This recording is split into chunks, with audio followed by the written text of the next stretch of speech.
advice. An appearance on this platform is not necessarily an endorsement, but as always, we encourage you to do your own research. Enjoy the show.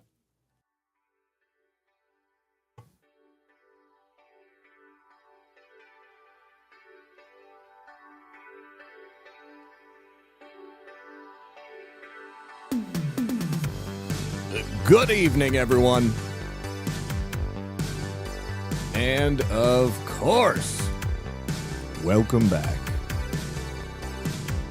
to a very special edition of Red Pill News Live. For those of you in the audience who have been upset with me for keeping the Don Lemon arrest watch going for the last 2 weeks, I think, maybe. Well, the arrest watch is officially over. Don Lemon and a couple more of the church insurrectionists have been arrested. I saw exclusive footage of Don Lemon's husband nervously waiting outside of the LA courthouse after his first public appearance. So yes, today we will be officially taking down for good the picture I made of Don Lemon in the jailhouse scrubs. And in its place, we will be putting a picture I made of Donald Trump laughing and drinking a glass of lemonade. Because when life hands you lemons, sometimes you got to make lemonade. Don Lemon is going to have some tough lessons he's going to have to learn because he's looking at a minimum of 10 years in federal prison. We've got all the charges. The arrest warrant has been released. There's a couple of other key people we've spoken about before that have also been arrested. So if you haven't yet, hit that like button, help us out by sharing the show, and then sit back, relax, and grab your popcorn, because we're about to get into it right about now. All right, welcome back, my friends. Welcome back. Very, very excited to be joining you here today on this auspicious occasion. Don Lemon has been arrested. That's right, he was arraigned earlier today in Los Angeles federal court.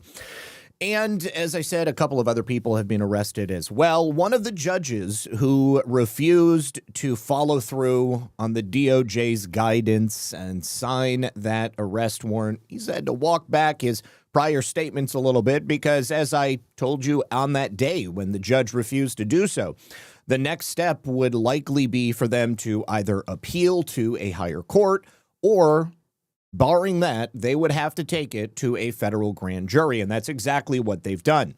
So this has nothing to do with Trump getting revenge, no matter how often I use pictures of President Trump gleefully celebrating the takedowns of his enemies.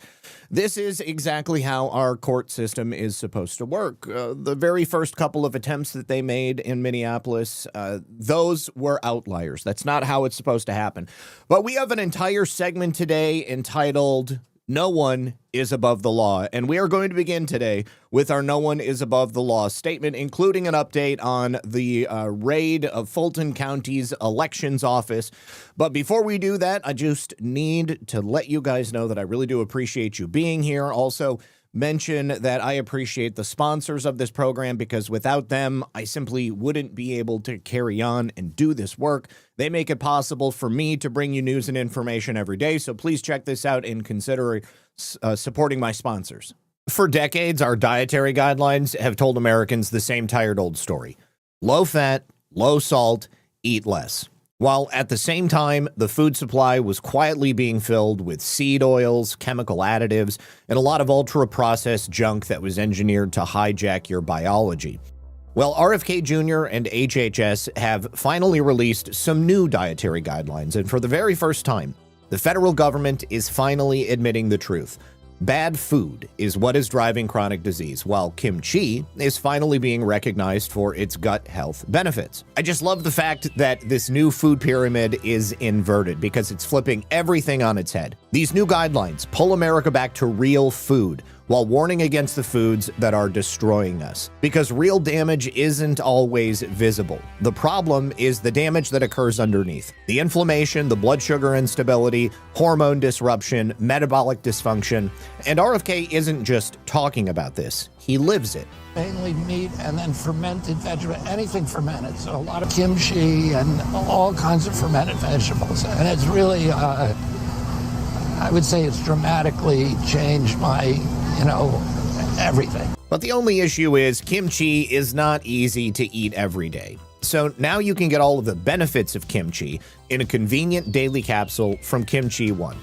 Kimchi One helps restore what modern food destroys, delivering kimchi's unique probiotic strains to strengthen your gut barrier, flush out the toxins, and reduce body fat. In a world built on fake food, give your gut real protection. And today you can get an exclusive offer by clicking the link below for 25% off your entire order. Or to get an even better deal, call my friends at Brightcore for up to 50% off your order and get free shipping. So give them a call now at 888-383-5996. Once again, that's 888-383-5996. And thank you so much to Brightcore for sponsoring this program. All right, here it is. Don Lemon arrest watch is finally coming down because, as I told you in the introduction, Don Lemon has finally been arrested. Now, let me see. Did I actually, you know what? I don't know that I actually made the Donald Trump picture. I know that I did it in Photoshop, but I didn't export it. So that's fine. We'll have that ready on another day. But for today, we are going to say goodbye to Don Lemon because he is off on his way to the federal penitentiary. Now, of course, he still has to go to trial. He is to likely try to make a deal with the feds. I don't think that's likely to happen. Oh, did I also mention that 3 million more documents in the Jeffrey Epstein files were also released today? And Deputy Attorney General Todd Blanche also gave a lengthy press conference where he talked about not only those files, but a couple of other things that we're going to be discussing today. So let's first of all dive back into the subject of Fulton County. Now, Lisa, I don't know if you're out there watching or if you're busy at work, but I was unable to give the dogs their medicine. You guys, I'm not actually feeling super hot today. I've been like super nauseous all day, but I knew that I had to power through and do this show because there was just too many good things to talk about. So we'll make it, but I just want Lisa to know that when she gets home, the dogs are going to want their medicine. Muffin is right here. Chi-Chi just wandered off. All right, so what we have here today is the report that the FBI actually used to obtain the search warrant. So that would be the Georgia State Election Board complaint 2023-2025. Sorry, 2023-025.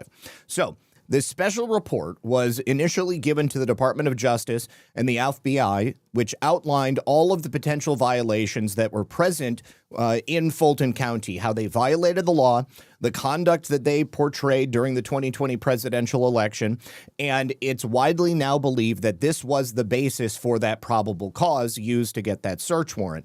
It's exhaustive. It goes through literally everything that we've discussed over the last several years. Now, it breaks down for the casual reader and, of course, the DOJ and the FBI alike, the corresponding Georgia law and or any rules and regulations that were violated by the action of each alleged count.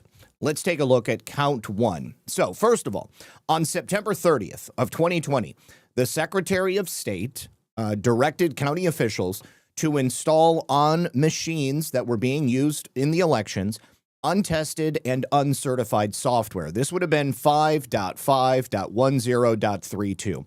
It was written the week before it was installed on those machines and on 34,000 ballot marking devices across the state before it was tested or submitted to the Election Assistance Commission. Now, that testing and submission and the approval that the EAC gives to say, okay, there are no backdoors in this software, there's no bugs in this software, that is required. So the fact that they did that immediately invalidated the use of every single one of those electronic devices.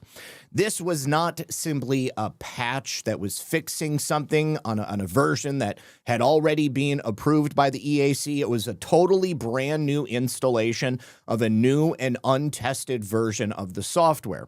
So this would be a violation of OCGA 21-2-374. Now, additionally, the report also includes numerous other issues, which includes failure to perform the logic and accuracy testing. That is a requirement of Georgia law. Ordering over 1 million extra absentee ballots, which is not an allegation of a violation of the law, but certainly it is suspect. I mean, why do they need 1 million additional absentee ballots? I mean, of course, in my mind, I hear 1 million absentee ballots, and that's 1 million extra ballots that could be inserted into the system. There was also failure to perform any signature verification in both the 2020 primary and the 2020 general elections. There was also the swapping of 35 memory cards during the midst of a live election. That destroys chain of custody. There was the cutting of the security seals, the removing of those memory cards, fraudulent returns then printed on surrogate machines. There were 20,713 ballots attributed to 10 advanced voting machines with no provenance. Nobody could tell you where they came from, how they arrived there. How in the world is it possible that these 20,000, almost 21,000 ballots just show up?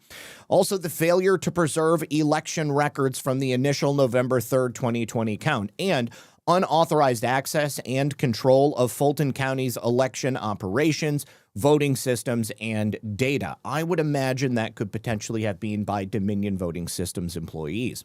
There was also no reconciliation or canvass that was performed. That's a violation of Georgia law. The ballot paper authentication was disabled across the entire state of Georgia, so that would mean that a non-official ballot could have made its way through the system. A copy of a ballot could have made its way through the system.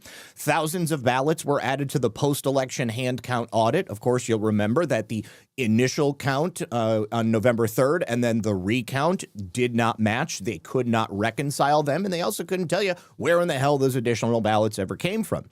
You also had the nearly 4,000 ballots, 3,930 ballots that were intentionally scanned and counted more than once for the recount so that they could reach that point of reconciliation. There was the missing ballot image records from the recount as well. There were voting system encryption keys that were provided to counties that were unprotected in plain text, a gross violation of security. And of course, that again messes up the possibility of anybody getting into the system. There was the 103.6% and the 113.8% citizen voting age population registered to vote in Fulton and in Georgia as a whole, and then Fulton County respectively. It's impossible to have more than 100% of your possible eligible voting age adult population registering to vote. If you've got more people registered to vote than you actually have living in your state, then you obviously have a major problem. There were hundreds of test ballots that were included in the official results. There was the failure to create, maintain, preserve, or produce a numbered list of voters for all advance voting. They also created daily recap sheets after the election, not during the election, which is also a violation of Georgia law. Fulton County's official records also included 22,534 more ballots cast than voters credited with casting a ballot. How in the world is it possible to have more ballots than you actually have people who are casting a ballot? It simply is not. It indicates that at the very minimum, there were sloppiness on the ground, and at the absolute worst, which I think is what we actually have here, there was intentional fraud. There were also thousands of ballots that were included in the original count but were missing from the recount, and thousands of ballots in the recount that are missing from the original count. So many different ways that Fulton County, Georgia, and others violated the law on that day and in the days and weeks after. Now, I would like to hear also the statement from Senator John Ossoff. Senator John Ossoff is one of those people, Raphael Warnock being the other, who, as a result of the runoff election in Georgia in 2020, ended up becoming a senator. In that time, he could have been doing uncalculable damage to the state and to the nation. There are many people like Raphael Warnock, John Ossoff, and so many others from the local all the way up to the federal level who likely are holding their offices illegally as a result of the types of shenanigans we saw there in Fulton County. Ossoff. So a judge signed a warrant for this search, which according to the Atlanta Journal-Constitution, included all physical ballots from the 2020 general election in Fulton County, all tabulator tapes from every voting machine, all ballot images during the original count, and all of the voter rolls. That's what we know according to reporting at this point. Why do you think, we all have our theories, but why do you think DOJ is doing this right now? Trump's DOJ is doing this right now. Jen, thank you for having me. And now, I want to go back to the day that they got the affidavit for the search warrant.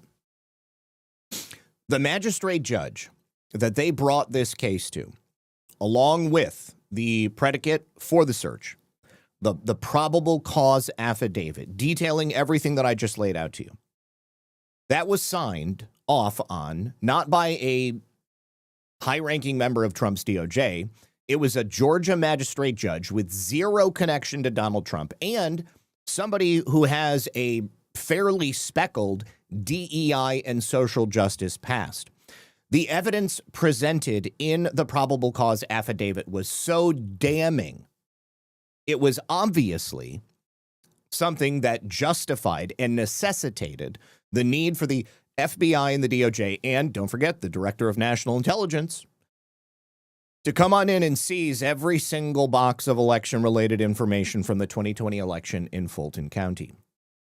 That judge had no right to not sign off on that warrant. The evidence itself was presented in an unimpeachable way. Now, I suppose what could have happened is similar to the magistrate judge in Minneapolis. That magistrate judge may have refused to do so. But in doing so, she would have been in violation.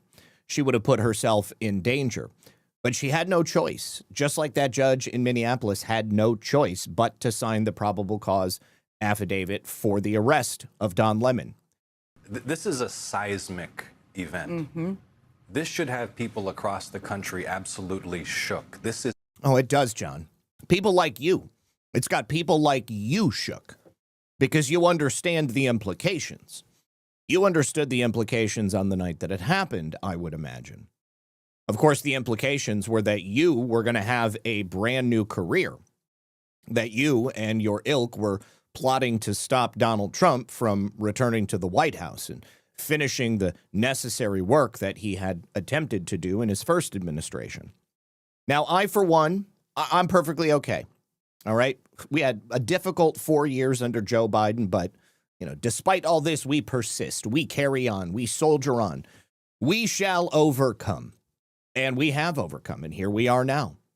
And that necessary work is continuing. And perhaps it's going to be even more successful than it would have been had it begun again in 2021. It's a huge deal.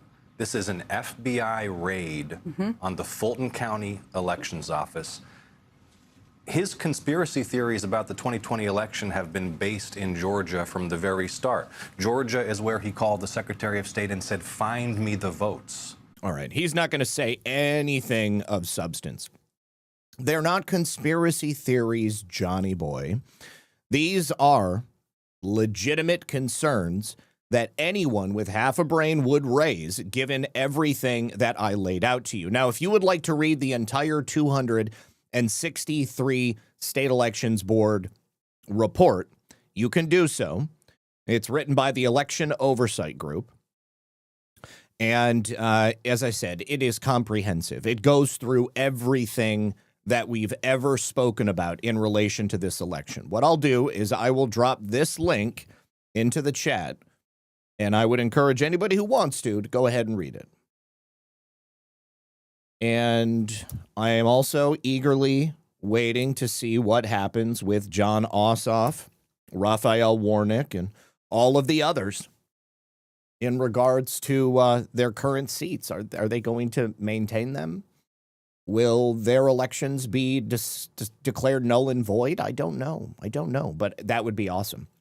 Now, also kind of flying under the radar on Wednesday, in the midst of all of this happening, Tulsi Gabbard released a brand new report with new and damning information. This goes back to her statements about Barack Hussein Obama leading the Russiagate conspiracy, and more specifically, the direct role the CIA played in recruiting Five Eyes nations and affiliates to help spy on Team Trump and then put the Russiagate conspiracy into action.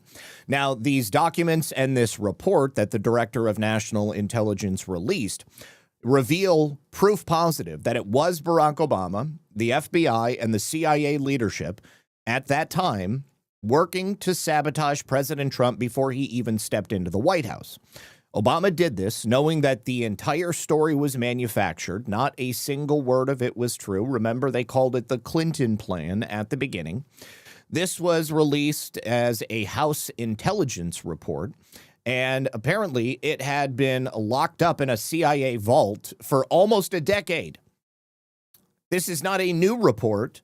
This is old information, and once again, it just reinforces everything we've been talking about for nearly the last 10 years. It's now pretty clear, and it's on black and white, proof positive in paper, that Barack Obama doctored the information to make it look like Putin and Donald Trump stole the election. You've got 4 key elements in the report about the Russia collusion hoax that formed the basis of it. Now, first of all, the idea that Vladimir Putin wanted Donald Trump to win the election in 2016. Number 2, that Putin took action to help Donald Trump win in 2016. Number 3, that Russia had blackmail evidence against Trump, which would, of course, be the Steele dossier. And number 4, that Russia tried to collude with the Trump campaign. Now, you know, and I know, that all of that is bullshit. None of it is true. Hi, honey. I love you. Did you give them their medicine? Okay. There was a lot of talk going on. There were a lot of people like Adam Schiff lying to the American people, suggesting that, you know, as a member of the House Intelligence Committee, he had seen evidence to show that Donald Trump and Vladimir Putin were working together. None of it was true. It was a lie. Every single person who ever told you that was lying to you. There was never any reliable information to back up any of these claims. The Steele dossier was bullshit from the very beginning. During the press conference that Tulsi Gabbard gave with White House reporters, she said that she's already turned this information over to Obama and the Department of Justice. So now we finally have that information. Remember when Tulsi Gabbard said in the what was it? The cabinet meeting, where it was after Kash Patel and Dan Bongino had discovered the broom closet, where former Director Comey had been hiding things, and they kept pulling things out, and they were like, holy shit, can't believe this is in there. Can't believe this is in there. This is one of those things that was hiding in that closet that basically somebody had buried because they never thought that anybody would ever see it again. Well, guess what? It's out in the wild now. It is out in the wild. All right. Now, also at the premiere of Melania, President Trump confirmed that, yes, Tulsi Gabbard is assisting in the Fulton County 2020 election investigation. Let's go ahead and hear him as he stands next to his beautiful wife, our First Lady, on the red carpet, and confirms this to the media. Might have to wait for a commercial real quick. Yes, I will. Let me get past this.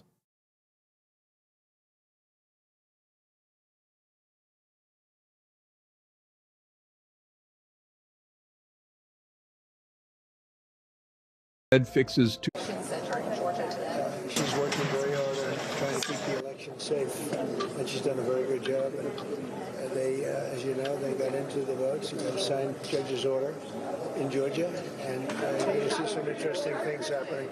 They've been trying to get there for a long time. Will you be pulling back immigration enforcement agents out of this? Now, there's also another rumor that at this point is unsubstantiated, But that rumor is that Trump is considering giving Nicolas Maduro clemency, writing him a presidential pardon in exchange for his cooperation to expose the role of Smartmatic and the CIA and others in the theft of elections, not only here in the United States, but around the world. So I hope they release the Kraken. I think the Kraken might be out in the wild at this point because we are quite literally in the midst of a firestorm right now. So I think that it's already out there. Now, Todd Blanche, during his Epstein press conference, was also asked about Tulsi Gabbard. Let's go ahead and listen to that. To a color of, this is obviously a color of law. When I said I didn't know, I wasn't being critical of the question. I was just simply saying I don't know. On the Fulton County seizure of ballots, local officials there, election officials say those would. Alias, I don't think that Maduro was a mastermind, not by any sense. And I've said this before, you know, if anybody in his government, for sure, I think Chavez likely was. I mean, you know, I think he was a true believer. He seized power. And of course, he was there when the Smartmatic system was created. I think that Maduro was chosen as his successor because of his relationship with his wife. His wife was the lawyer for Hugo Chavez. They were very close for years before Maduro, you know, ever became a glint in her eye. And I think that they needed a man. You know, they needed a strong man to lead the nation. But behind strong men, there's always a stronger woman. You can ask Lisa. And I think that I think that he was kind of a useful idiot. He was controlled, and once he was in that deep, there was no way that he was getting out. You know, I mean, you can be the king of shit mountain, you know, but it's still a pile of shit. And like, how awesome is it really if you are the most powerful person in a field of cow patties? I mean, it doesn't matter. Like, you could, you know, call yourself the most powerful person in the world, but if you're in a bad situation, you know, it doesn't work. It doesn't work that way. Plus, then you've got like the United States breathing down your neck. Like, hey, I'd rather save my own neck than remain the king of shit mountain.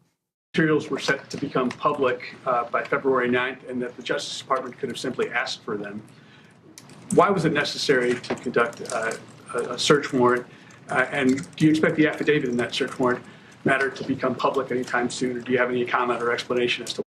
Artsy Joan, I mean, I'm basically of the same mind. Like, Maduro was not the leader of the Cartel del Sols. Maduro was not the creator of the Smartmatic voting system. He was merely a figurehead, and I think that the reason he was surrounded by Cubans is because they wanted to make sure that he wouldn't have anybody to confide in. I mean, he was captured. I think his wife, if anything, was more powerful. But even more than that, the generals that were like running the cartels out in the countryside would have been the same ones that were in power with Chavez. They had far more power than Maduro. So Maduro likely knows what was going on, but I don't think he was in charge of most of it. He was the guy they put on television. You know, I mean, like, he would be akin to, like, you know, just a figurehead. He's the guy they put in front of the cameras. And of course they say, you say this or else, there you go. So yeah, I mean, he didn't like direct Smartmatic to steal the election here in the United States. The CIA, they helped develop it along with the Venezuelans who were actually the coders. And then, you know, they spread it all throughout the world. So, I mean, it's undeniable Smartmatic was created in Venezuela. There was Venezuelans who were administering it, Venezuelans who are under indictment here in the United States for helping steal the election in the Philippines. You know, yeah, Barack Hussein Obama absolutely would have been involved. I mean, you know, there's a whole bunch of other people who were a lot more intricately involved than Maduro. Maduro, again, he's the guy on TV. Why that was necessary. Listen, I'm not going to comment on. It's a criminal investigation. I will not comment on it. I will say that it should be no surprise to many in this room that, or anybody watching, that election integrity is extraordinarily important to this administration, always has been and always will be. And so the fact that President Trump and this administration are investigating to make sure that, are investigating issues around elections to make sure that we do have completely fair and appropriate elections should not be surprising, but I can't comment on any criminal investigations. Yeah. To follow up on that, regarding Fulton County, can you explain Tulsi Gabbard's role in DOJ activity? Could you please explain Tulsi Gabbard's role in DOJ activity regarding the Fulton County search? What do you mean her role? It was.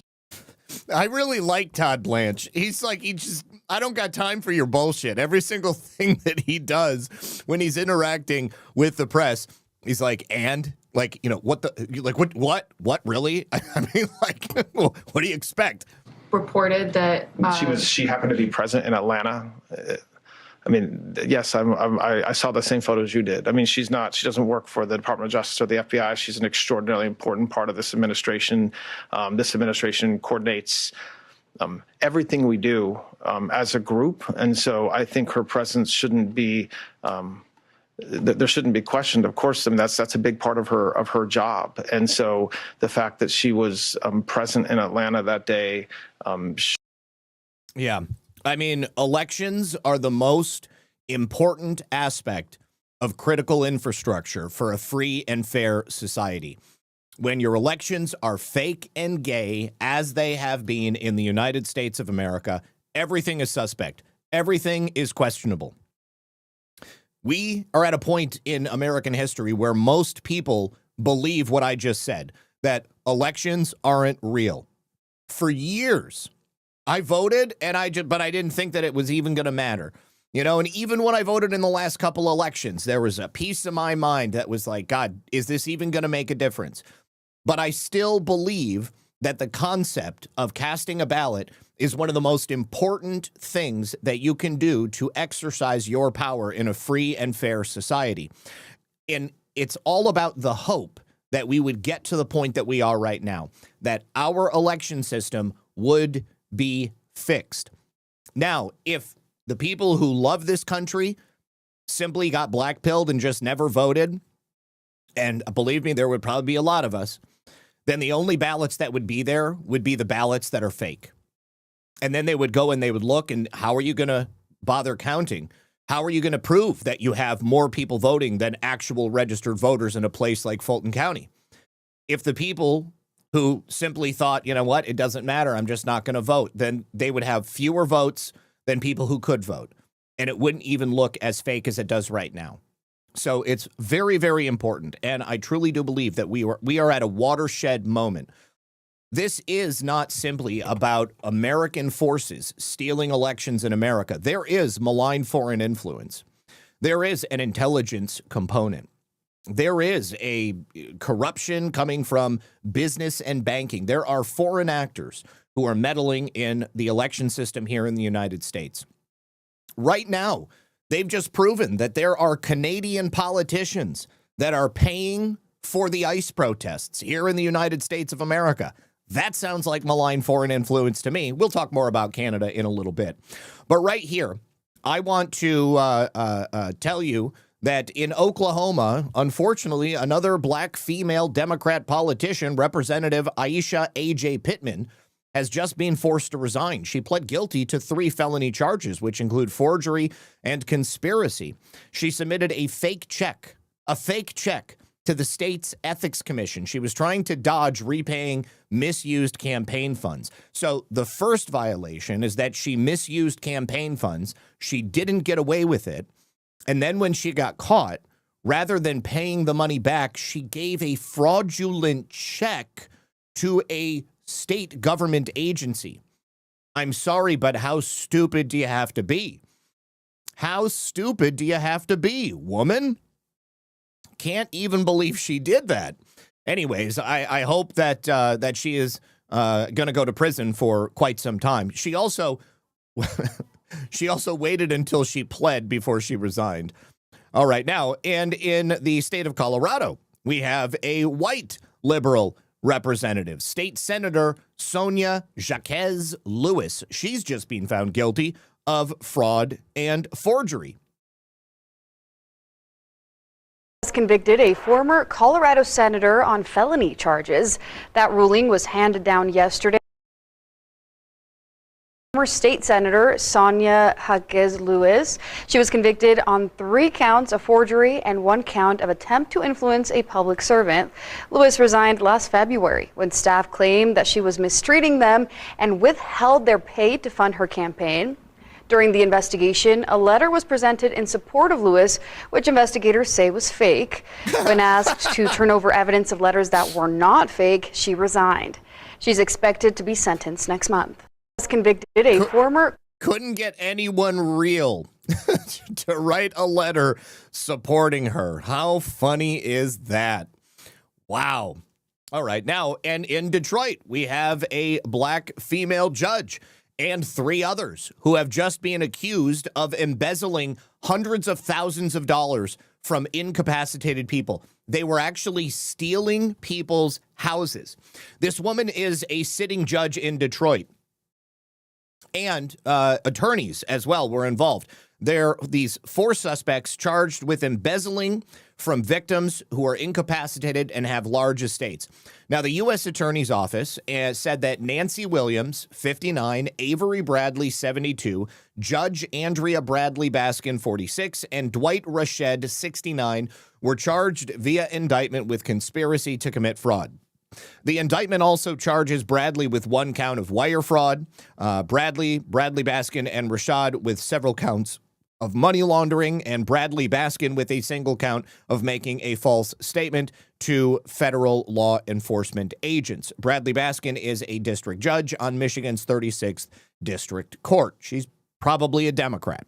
We respect the authority that covers a black robe. This state judge and her cronies allegedly abused that high honor for personal gain by preying on the needy protected by the court. This would be a grievous abuse of our public trust. So the allegations against the group say that because they're all Detroit residents, first of all, but they conspired to embezzle funds in the hundreds of thousands of dollars from wards of the state for themselves, from those wards and their estates. Have you guys ever seen that movie? I've talked about it before on this show because I didn't even realize that this was a thing. It's on Netflix, and you might not have Netflix, but you may be able to get it someplace else. I just know that I saw it on Netflix, but it's called I Care a Lot. And it's about this woman who is a professional guardian ad litem.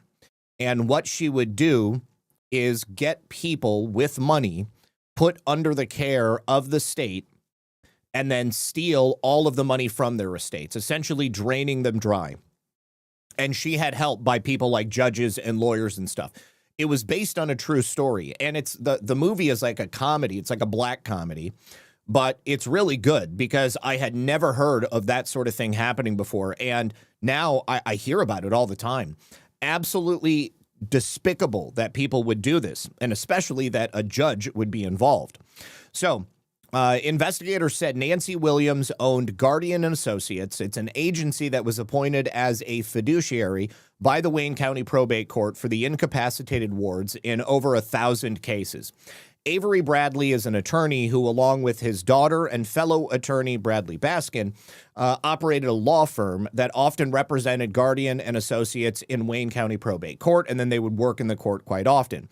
Dwight Rashed operated a series of group homes and residential care facilities for elderly individuals, which would include these wards who would need support and care.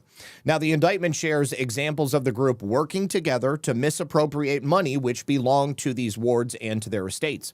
Judge Bradley Baskin is alleged to have used $70,000 in stolen funds to purchase an ownership stake in a local bar. In another, Bradley, Williams, and Rashad are alleged to have taken for themselves some $203,000 in funds from a ward's legal settlement, with none of the money at all being used to benefit the ward. Williams is alleged to have paid Rashad rent for wards who did not live in one of Rashad's homes. Bradley Baskin, in another case, is alleged to have used money embezzled from the estate of a ward to pay a 2-year lease on a new Ford Expedition for herself. Now, probate courts regularly will appoint these guardians and conservators to manage the personal and financial affairs of adults. They are called wards, who have then been found by the court to lack the capacity to do so themselves. It's also something that you see a lot amongst like celebrities. Britney Spears was determined to be incapacitated many years ago, and she became a ward, and there were a series of people around her who there was like a Free Britney movement to get her out of this conservatorship because they were basically draining her money. Now, I'm not saying Britney Spears isn't a little cuckoo, but the girl was, horribly abused, I would imagine. Went through a lot of terrible things, but the people who were surrounding her were not doing things with her best interest at heart. They were basically forcing her to work and using her as a source of revenue for themselves, taking millions and millions of dollars. So guardians and conservators are the fiduciaries who are obligated to act in the best interests of their wards. But as we have come to find out, many of them do not do so. Regardless of a person's position in society, no one is above the law. These 4 defendants allegedly conspired to steal from some of our most vulnerable citizens, looting bank accounts, exploiting legal authority, profiting off of those who relied on them for care and protection. That is Jennifer Runyon, the special agent in charge of the FBI field office in Detroit. Let me be clear. If you prey on the vulnerable, we will find you and bring you to justice.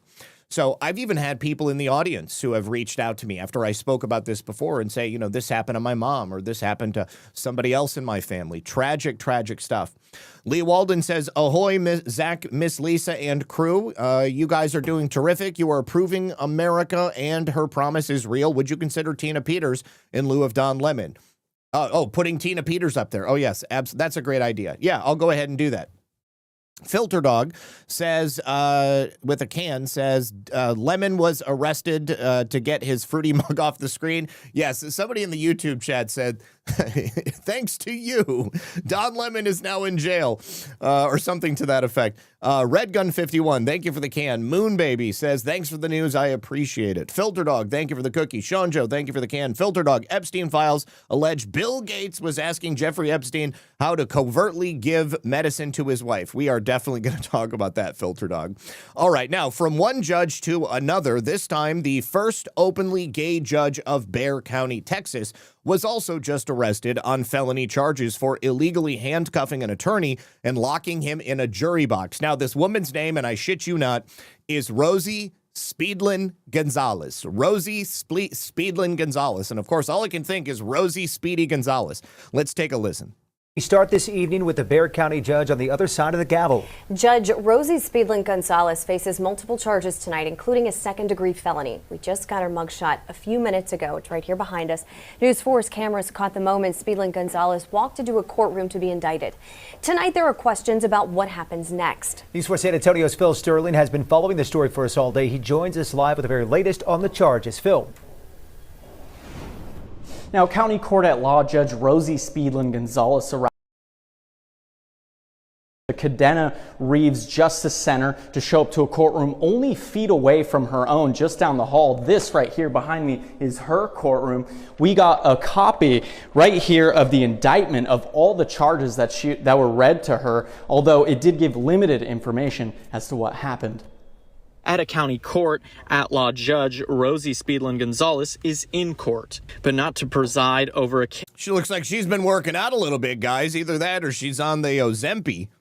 She's here to be arraigned. She's been charged with 1 count of unlawful restraint by a peace officer or judge, a second-degree felony, and official oppression, a Class A misdemeanor. The Bexar County District Attorney filed a motion for recusal regarding the case, so a special prosecutor named Brian Crowmeans of Goliad County was appointed to handle the case. Meanwhile, we reached out to Speedlin Gonzalez's office for comment and are still waiting on a response. What we do know is that she presides over the Refleo Court, a court specializing in reducing domestic violence by authorizing specialized supervision for offenders, like matching them with officers with small caseloads. But now, according to the Judicial Commission Online, when a judge is criminally charged, they're suspended without pay. The commission cannot reinstate them while charges are pending. The only question is whether that suspension stays unpaid. Now, the next time that we see her in court is not known, although we do know that her caseload is being offloaded onto other judges. Phil Sterling reporting live, News 4 San Antonio. Other judges are getting her load. She is no longer going to be a judge, at least for the time being. I would imagine once she is convicted of this felony, she's going to lose her right to not only practice law, but also, of course, be a judge.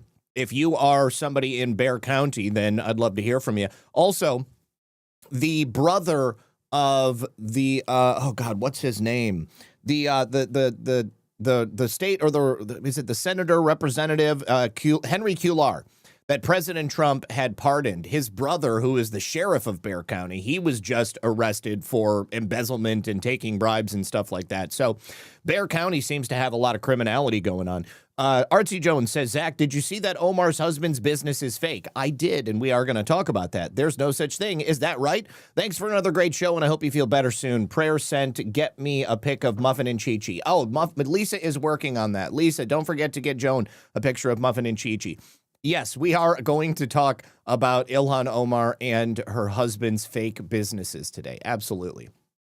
All right. Now, continuing, we also have a woman by the name of Monica Cannon Grant. She was once known as the Bostonian of the Year, the most important woman in Boston. Well, the most important person in Boston. But she actually was using thousands of donated dollars to her nonprofit organization to pay her personal expenses in violation of the charter of that 501c3. She lied about her income to secure subsidized housing benefits, and she defrauded the COVID-19 relief fund, and she did more than that. Now, she is the founder and former chief executive of a Boston-based nonprofit. Today, she was sentenced in federal court. This was actually a press release from yesterday, for using thousands of dollars in donations to violence in Boston so that she could pay for her lavish lifestyle. She defrauded the city of Boston out of COVID-19 relief funds and rental assistance money. She defrauded the Suffolk County District Attorney's Office out of community reinvestment grant funds. She filed false tax returns, and she failed to file tax returns for 2 years. Monica Cannon Grant is 44 years old, now formerly of Taunton, because she's going to be going to federal prison. She was sentenced by U.S. District Judge Angel Kelly to 4 years probation, with 6 months of home detention and 100 hours of community service. She's also ordered to pay restitution in the form of $106,003, as well as forfeit, as well as a forfeiture in an amount that will later be determined. The government also had recommended a sentence of 18 months in prison, but Judge Angel Kelly thought she didn't deserve that. She pled guilty back in September of last year to 18 counts. 3 counts of wire fraud conspiracy, 10 counts of wire fraud, 1 count of mail fraud, 2 counts of filing false tax returns, 2 counts of failing to file tax returns. And in March of 2023, she was charged along with her co-conspirator and now late husband, Clark Grant, in a 27-count superseding indictment. Clark Grant's charges were dismissed in May of 2023 due to his untimely death, and they had previously been charged in the original 18-count indictment back in March of 2022. Sad to see she's not going to be seeing prison time. That's a little disconcerting. But we have another one. This time, another case out of Boston, so maybe this is how they do it in Boston. This is the woman, oh gosh, what am I doing? This is the exact same person that I was just speaking about. I pulled up 2 articles on her. Okay. Now, we also have a situation which was originally uncovered by Doge and has led to some follow-through. Do you guys remember when Doge first went to audit the African Development Foundation? It's kind of like many of those different groups that are semi-private, semi-public, but 100% paid for with your taxpayer money. Their CFO locked Doge out of the building and wouldn't let them in. And at the time, Democrats were like, yay, this is the best thing. You shouldn't let Doge come into your office, and don't let Elon Musk take away the money that you need to develop Africa. It turns out that he did not want them to come in and do an audit because he was actually stealing money, and he also has now admitted taking bribes. This is a press release from the DOJ today. His name is Matthew Zahui. He was the CFO of the USAID-style federal agency, and he's admitting to doing exactly what the Trump team suspected was very common in the foreign aid racket. Money was being sent to his friend in Africa as a pass-through, and then it would come back to him in the form of $12,000 at a time, and it would not only go to him, but it would go to other people in Washington, D.C. Now, some of this is redacted in the court papers, but they're all going to be released here in the very near future. But after it was revealed that Zahui was involved in this bribery scheme, there were a series of left-wing attorneys that pushed a judge for an injunction that would put Zahui in charge of the agency once again, even though he had been exposed for doing so. Now, Luke Rosiak from the Daily Wire had interviewed Zahui, and he said, when Doge showed up, we didn't let them in. Eventually, the Trump administration changed the locks and gained access, but they didn't know there was a backdoor. Guess what? Now he's facing 7 years in prison as a result. Now, the Africa Defense Foundation is an astoundingly corrupt agency that put its own general counsel on leave years ago because he told them that they should stop breaking the law. Everyone who said that U.S. aid was being used as kickbacks and payoffs for people in Washington, D.C. were absolutely 100% correct from the very get-go. Now, we also have news about a Somali representative, Delia Deka Dalak. We've spoken about her on a number of occasions because she's being brought up in regards to the Somali fraud that's been discovered in Maine. She is a Democrat in South Portland, Maine, and she just announced yesterday she is not going to be seeking re-election. Now, her former employer was a nonprofit organization that had no-bid contracts with the governor of Maine and brought in hundreds of millions of dollars, Gateway Community Services. They are currently under federal investigation, and Deka Dalak most likely is going to get wrapped up in that same investigation. She also drew criticism for suggesting that new Americans, which is a euphemism that Maine Democrats coined to refer to illegal aliens and people applying for asylum coming into the state, she says that they deserve priority over U.S. military veterans for state tax dollars because they already speak English. Her primary legislative accomplishments also represent the interests of non-citizens like her Somali brothers and sisters. Last year, her proposal to create an Office of New Americans was adopted into a spending bill that was approved by the governor, and the anti-ICE measure that the governor approved in December was originally proposed by Deka Dalak as well. That law will block Maine law enforcement from cooperating with federal immigration officials. Now, her sudden decision to abandon what many believed would have been a guaranteed re-election bid comes in the midst of multiple state and federal fraud investigations into her former employer, Gateway Community Services. They are a migrant services agency with offices in both Portland and Lewiston, Maine.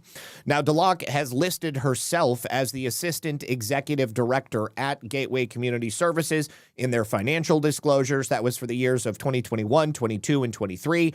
Guess what? This is the same period of time during which former Gateway employee Christopher Bernardini, who we actually had a video of him blowing the whistle on just how much fraud was going on there, he had alleged the migrant agency engaged in systemic Medicaid fraud. So considering that she was one of the people in charge during the time that all of this fraud was taking place, I would not be surprised if Deka Dalak finds herself on the wrong end of an indictment in the very near future. Now, here is Deka Dalak on the right with her Somali sister, Ilhan Omar, right here. So keep her in your memory because she will be coming up in the very near future. Number one Indiana Dad says, how about that silver price? You know, I haven't looked at the price of silver today, but whatever the price is, I'm not particularly worried about it if it did drop because it's just going to continue to go up. Let me see. Yeah, silver has not hit a new high, and it is not going back down to its prior floor. Oh, God, it's all the way down to $84.87. And that probably, well, I mean, it's obviously got a lot to do with plenty of things, but there's a fair amount of manipulation because banks are, I think today is the day that there are a ton of banks who have a bunch of short margins that they need to pay off. Yeah. So that would not surprise me if there was some overt manipulation in order to ensure that they don't lose their asses entirely. So anyways, keep holding. You guys are going to be fine. By the time you end up having to sell that silver, it's going to be back up where we believe it should be. I mean, it should be like $1,000 an ounce, to be honest with you. All right. Now, real quick before we continue, I just have a very brief message from our friends over here on a Rumble. Let me bring that up. All right, you guys, you have probably noticed if you spend time over on Rumble that it is a platform that's growing fast. It's not going to be slowing down anytime soon. They're right now building a real alternative to big tech that puts creators first and actually protects free speech. I can say whatever I want on Rumble, and the only people I have to worry about are Media Matters, but they suck and I don't care about them. Now, though, there is Rumble Premium. It's an easy way to upgrade your experience. With Rumble Premium, you get ad-free viewing across the entire platform. There's no pre-rolls, there's no interruptions. You just get the content that you came for. Plus, premium members unlock exclusive content like bonus videos, behind-the-scenes drops, and even more from your favorite creators. I play video games a couple of times a month by myself and then also with John and other people from the audience, actually. And right now, Rumble is offering a $10 off deal with an annual subscription. To take advantage of that, just go to rumble.com/premium and use the promo code STUDIO at checkout. Once again, rumble.com/premium with the promo code STUDIO, and you'll get no ads, more freedom, and the content that you actually came for. That's the deal. You can also use the QR code on screen that you're going to see on Rumble, and you can also use the link that you see in the Rumble chat. So thank you very much once again to the good folks over at Rumble. Appreciate you guys for being there for me all these years, along with my other free speech platforms that you see me posting on. All right, continuing, and this is where we're going to talk about Ilhan Omar. All right, now, Ilhan Omar and her husband appear to have completely fake businesses. Now, that $5 million winery that we've spoken about on a number of occasions, it doesn't appear to exist. And that's on top of the fact that Muslims are not allowed to drink alcohol. Muslims are not even allowed to own a winery business. And we also have a clip here with Steve Forbes, of course, the editor-in-chief of Forbes magazine, discussing how not only her business, the winery, but also Tim Mynette's investment businesses. We've already established that we couldn't establish any clients or any portfolios that he was actually using to invest. Of course, Tim Mynette doesn't have any experience as an investment advisor. I don't believe that he was ever licensed to do so. But now it turns out that his business itself was actually canceled. Like, the registration for it was canceled in Delaware because they never paid their fees. Okay, that was far-left Congresswoman Ilhan Omar claiming the Justice Department and Congress probing her sudden skyrocketing wealth to $30 million in just 1 year, that they have a problem with her living the American dream. You heard her say the goddamn United States of America. We've got new questions on where she and her husband got all that money. Joining us now, Forbes Media Chair, Editor-in-Chief Steve Forbes. Steve, new information coming in, and Forbes magazine, your magazine, has reported this too, that the state of Delaware and Washington, D.C. canceled the registrations for Omar's husband's investment firm, Rose Lake, for not paying its back taxes. We saw it owed more than $400,000 to Delaware and nearly $1,800 to D.C. She's claiming it's worth. So if they have so much money, then why aren't they paying their taxes? I mean, who wants to pay taxes? I get it. But it just goes to show you how low IQ she and her husband are.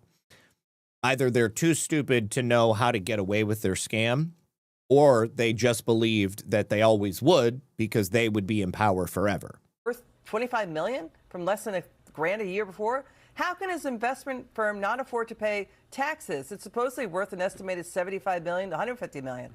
This is really weird stuff. Well, weird is not the word for it. There's another word for it called crooked. And that's why we have to have an investigation into this. As you know, the Biden administration started examining her finances and that of her husband. And so surprise, surprise, that investigation went nowhere. But it's amazing how people can go into Congress and then become these entrepreneurial investing geniuses where they come in. She had under $1,000 of net worth and her husband didn't have much, and suddenly now they're multimillionaires. Is there a money laundering operation here? And in terms of the money laundering operation, that's the only thing that makes sense. Is you guys have seen Ozark, I'm sure. If you haven't seen Ozark, the plot of Ozark is that an accountant who is forced into business with the cartel, or rather, I think he was already in business with the cartel, and they were going to kill him. And he said, you know, let me move to the Ozarks, and I will invest money. We will turn it into a financial center. We'll open up a series of businesses. I will wash all of this money.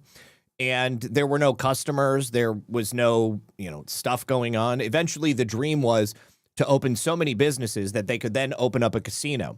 And then once you open up a casino, you've got carte blanche to launder as much money as you possibly could make, as much money as you could possibly bring in. Now, if you have a winery with no wine, if you have an investment firm with no clients, but you have profits that you're showing with nothing to sell and nothing to show for investments, the only thing that makes sense is that you are laundering money from some source. That source, in my opinion, could likely be from Ilhan Omar's connections to the Somali community back in Minnesota.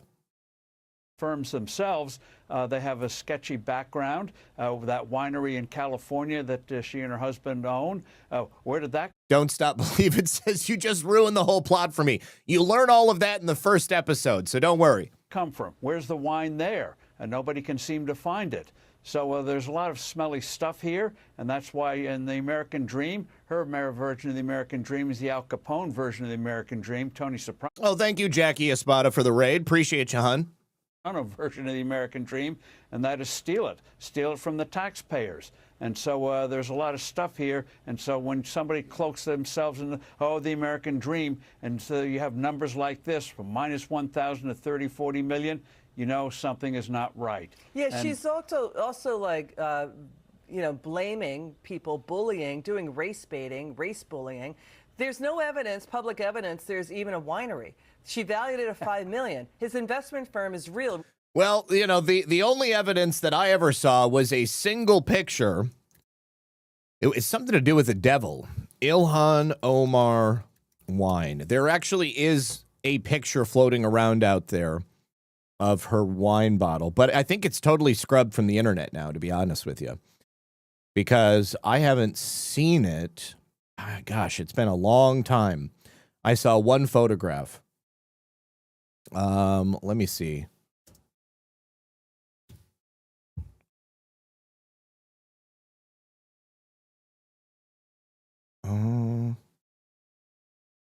Here's an article from MSN.com from 4 months ago.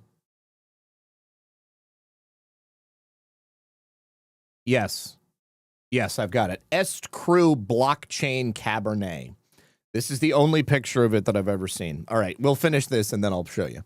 Well, it's supposedly real. Its D.C. headquarters appear to share office space at a WeWork, Steve. There's no track record of... WeWork, if you guys don't know, is an office sharing location. It's literally like an open office space with a bunch of desks and tables that you pay money to just go in and use. It's got internet that's connected to it. And there may be an office that you could, use for private meetings and stuff like that, but nobody gets their own space. It's just like a shared location that any business can rent. Of his firm managing money, doing M&A deals, no clients we see, investment deals, or any work it's done. They say they do work in 80 nations operating in. There's no SEC registrations for them as investment advisors. What is going on here? This increasingly looks sketchy, both the winery and his investment firm. Yeah, the winery may not exist, and the firm may be just really a name only, as you say, a WeWork office. Big deal. So that's why the investigation needs to be done. And suddenly all that $30 million, I think you're going to find, I'll make a speculation, a prediction, that $30 million came from sources that are illegal, period. Thank you so much, Steve Forbes, helping us to break it down. All right, now take a look. This is her Est Cru blockchain wine. This is the only evidence that it ever existed, and it's so blurry. I mean, this could literally be AI generated for all we know. Can't even tell you. I don't know anybody who's ever drank it. Signature Est Cru blockchain, $73 a bottle. Here she is with her $400 headscarf. She's wearing Jimmy Choo's. There's his Burberry scarf. Yeah, these people are so fake. I can't wait for them to get busted. Sanderson says, "Give me silver, blue, and gold." Bad Company song. Love your show. Thank you, Zach. Thank you so much. Appreciate you, homie. All right, now, good news as well. You may remember Eric Martindale. He was, until recently, a registered nurse in Florida. I believe he was like a nurse anesthetist. He had posted on his public Instagram, Facebook, and all of his social media profiles that he would not perform anesthesia for any surgeries or procedures that would be done on MAGA, on people who support President Trump, on people who want to make America great again. He says, "It is my right. It is my ethical oath, and I stand by my education. I own all of my businesses, and I can refuse anyone." Well, you can unless you are a healthcare provider. And then you actually take an oath to do no harm and to assist anyone who is in need. So earlier this week, we learned about Eric Martindale. Now, he smugly said it's his right to deny, and it is ethical for him to not give treatment to MAGA supporters. Well, after major backlash, Martindale panicked, and he put out a post on Facebook, and he said that his Facebook and Facebook Messenger both were hacked. But he forgot about his Instagram as well. He also forgot about his Threads, which is connected to his Instagram. So he didn't cover his tracks as well as he thought he did. And as a result, because he's down here in Florida, my boy, Attorney General James Uthmeier, has now made it known that Eric Martindale is no longer a registered nurse in the state of Florida. Effective today, Eric Martindale is no longer a registered nurse. Healthcare is not contingent on political beliefs, and we have zero tolerance for partisans who put politics above their ethical duty to treat patients with the respect and dignity they deserve. He was also fired from his job as well. So that happened first, and then he lost his license. Now, this makes, I believe, 3 nurses in recent weeks that have been fired and lost their right to practice here in the state of Florida. I encourage anyone on the left to continue behaving this way, because if that's the case, then likely it means you're going to be forced to leave this state. Because I would imagine Eric Martindale was making a lot of money, okay? I would imagine he was probably making a very nice salary. And he could have gone to any location in the state of Florida and probably made just as much money. But now that he doesn't have a career any longer, he's going to have a little bit of trouble paying his mortgage. And because he's no longer a nurse, he's not going to be part of the union or any of that. So yeah, he can go move to Boston or New York. It's great up there in New York, I guess, if you don't have a job. Apparently, they're going to be taxing the most wealthy people in New York. Those people are probably going to be leaving very soon. So I don't know how it's going to work out for you, Eric, but you can go anywhere else in this country. You don't have to live down here in Florida. In Florida, not only do we respect political beliefs, I don't care if you don't like President Trump. I mean, if I was a bystander and I was wearing a Make America Great Again hat, and I saw Eric Martindale get hit by a car in a hit and run, I would immediately run over and give him assistance. And it wouldn't matter if he was wearing a Black Lives Matter t-shirt or he had a rainbow scarf on or anything like that. That would be secondary. I might think this guy's probably a moron, but I'm not going to let him die. It's really unfortunate that these people are so brainwashed. Yeah, don't come to Missouri. You can go to California, Eric. You'll love it in California. All right. And for the story of the day, no one is above the law.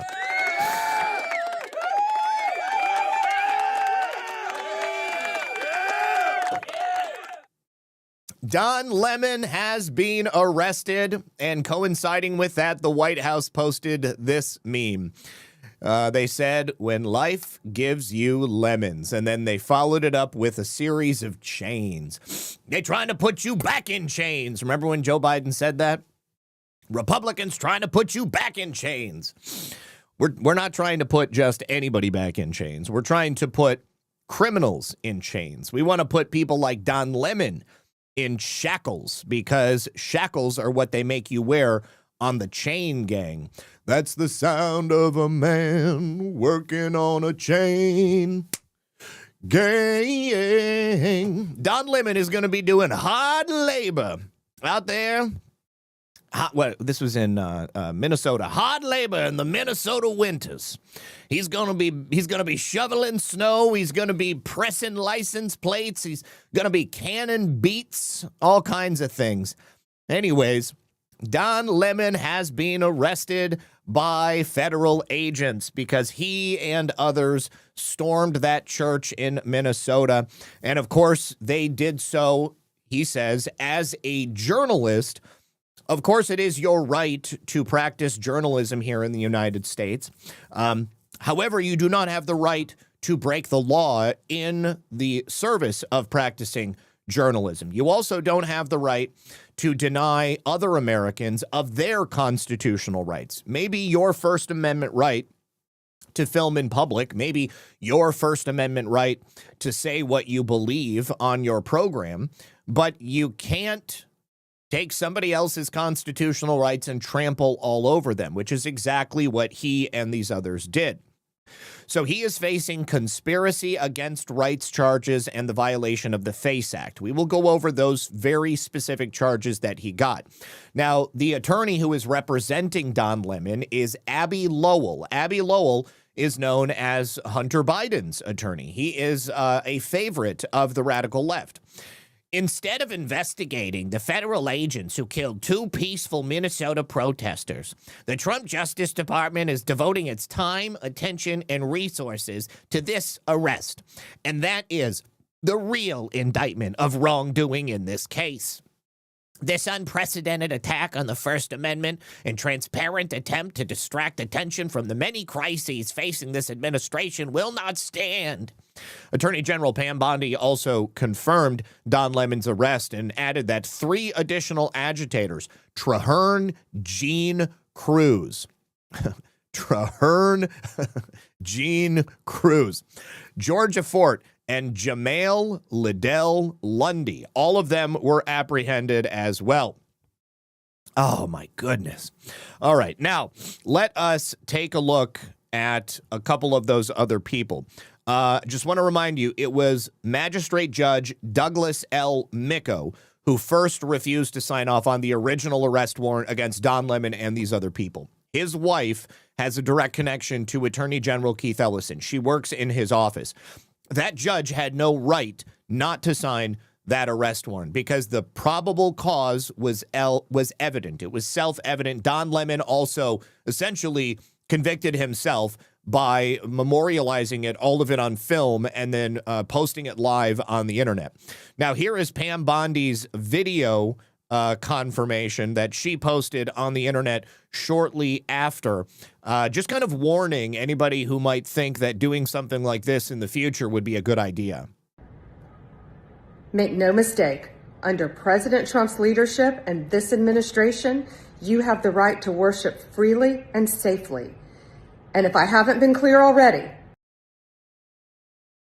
violate that sacred right, we are coming after you. Short and sweet.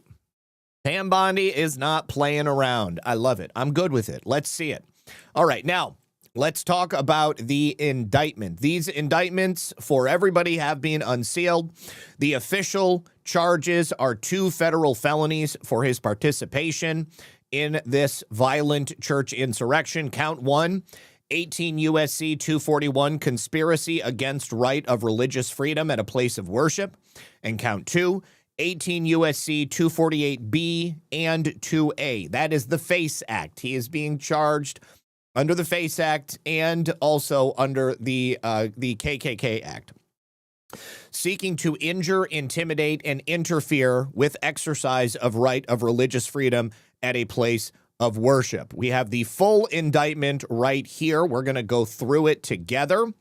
You can see here, they have a couple of people whose names have been redacted from the indictment, and perhaps that's because at the time this was released, their public arraignments had not yet happened. But we can see here, at the time, let's also go over this too.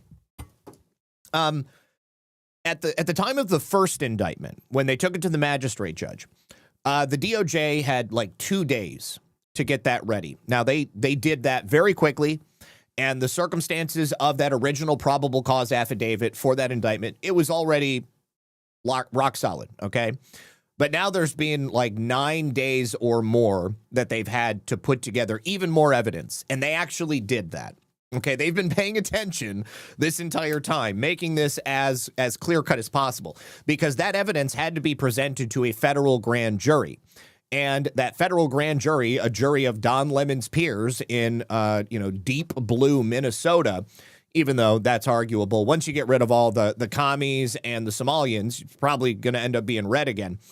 Once they did that and presented it to the grand jury, it was very, very clear that that's what he was being charged with. And there was a reason to charge him. So the city's church, Christian House of Worship in St. Paul, on Sunday, January 18th at approximately 10:30 a.m., the pastor was leading the congregation. The church's pastor and congregation were then exercising and seeking to exercise their First Amendment right of religious freedom at a place of religious worship, a right protected by a federal statute codified Title 18, U.S. Code 248. After the service commenced, a group of approximately 20 to 40 agitators, including all of the defendants named in this indictment, entered the church in a coordinated takeover-style attack and engaged in acts of religious oppression. As a result of defendants' conduct, the pastor and congregation were forced to terminate the church's worship service. Congregants fled the church building out of fear of their safety. Other congregants took steps to implement an emergency plan, and young children were left to wonder, as one child put it, if their parents were going to die. Count 1, 18 U.S.C. 241. Conspiracy against rights of religious freedom at a place of worship. The allegations set forth in paragraphs 1 through 4 of this indictment are re-alleged and incorporated herein by reference. The object of the conspiracy, beginning on an unknown date and continuing to on or about January 18th, the state and District of Minnesota defendants, naming them all, conspired and agreed with one another and with other persons known and unknown to the grand jury, which means there may be additional indictments coming up, knowing that there were between 20 and 40 individuals who participated. They conspired to injure, oppress, threaten, and intimidate multiple persons, including the clergy, staff, and congregants of the city's church, in their free exercise and enjoyment of the rights and privileges secured to them by the laws of the United States, and because of such persons having exercised such right, namely exercise of the First Amendment right of religious freedom in a place of religious worship, as secured by Title 18 U.S.C. 248, all in violation of Title 18 U.S.C. 241, conspiracy against rights. And the manner in which they did that, defendants Armstrong and Allen, together with persons known and unknown to the grand jury, organized the operation targeting the church. They dubbed it Operation Pull Up. Might have wanted to call it Operation Pull Out, but they didn't. All defendants met at a shopping center for a pre-op briefing where Armstrong and Allen advised other co-conspirators, including Don Lemon and the others, about the target of their operation. Once at the church, the defendants entered there to conduct a takeover-style attacks. The overt acts they committed in furtherance of the conspiracy. Together with other persons known and unknown, they committed these overt acts. Overt Act 1, on or about January 17th, defendant Armstrong posted a flyer on 2 Instagram accounts controlled by her, advertising an anti-ICE action dubbed Operation Pull-Up, telling fellow agitators where to meet to prepare for the operations and exhorting them to be ready to mobilize. Overt Act 2. On or about January 17th, defendant Allen posted a similar flyer on her personal Instagram account. Over at Act 3, on the morning of January 18th, all of the named defendants gathered with approximately 20 to 30 other co-conspirators for a pre-operation briefing by Armstrong and Allen at the Cub Foods, gave the address.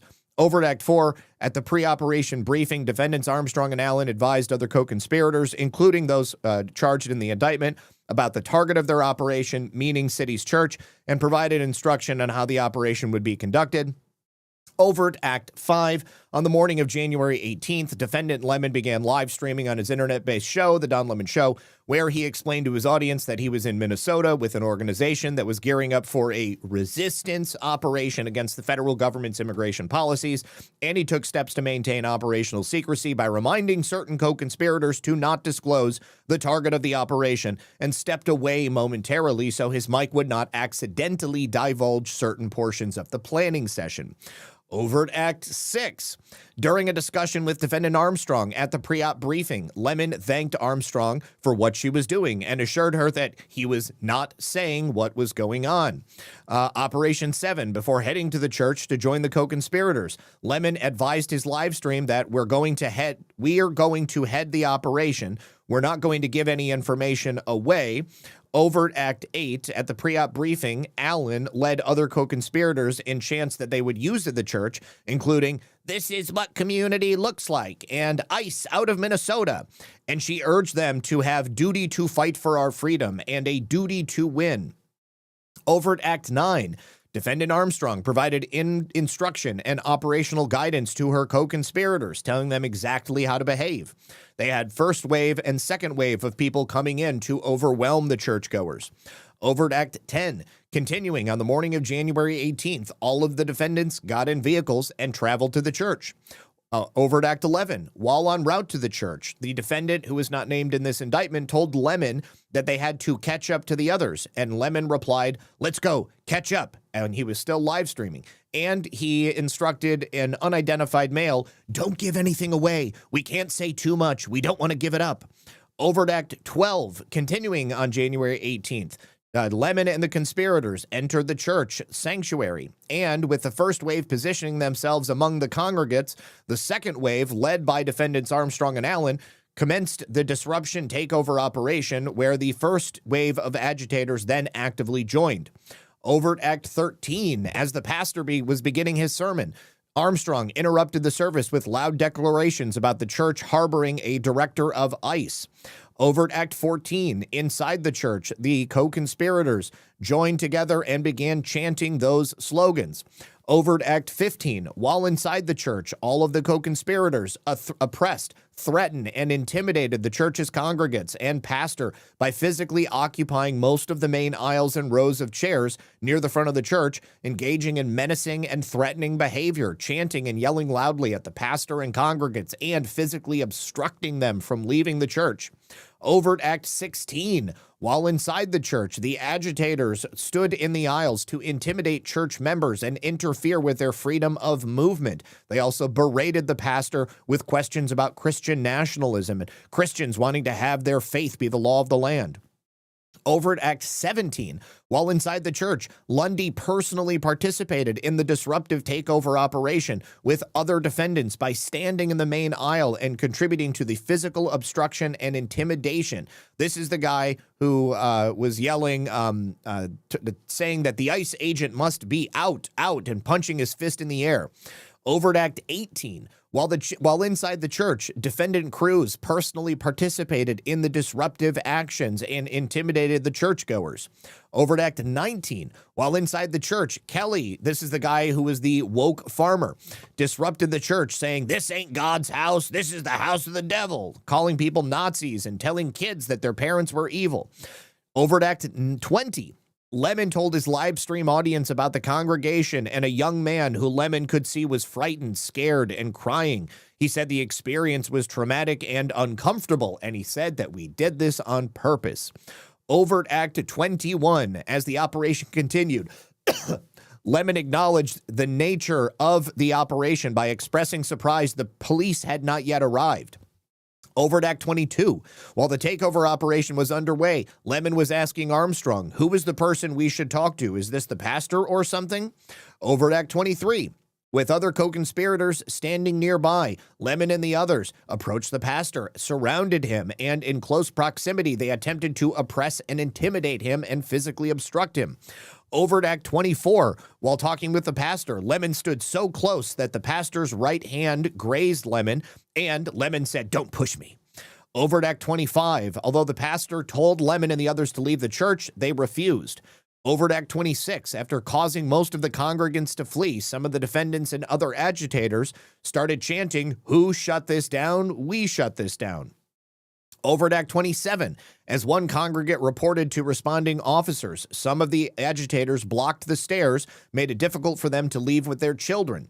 Over at Act 28, at one point, Lemon posted himself at the main door of the church where he confronted congregants and physically obstructed them as they tried to leave, trying to give them facts about immigration policy. And over at Act 29, as a minivan full of children were preparing to depart from the church, defendant William Kelly walked in front of the minivan and angrily yelled at the occupants and defendants. Armstrong and Fort stood in front of the minivan while Fort interviewed Armstrong. Ladies and gentlemen, these people are effed.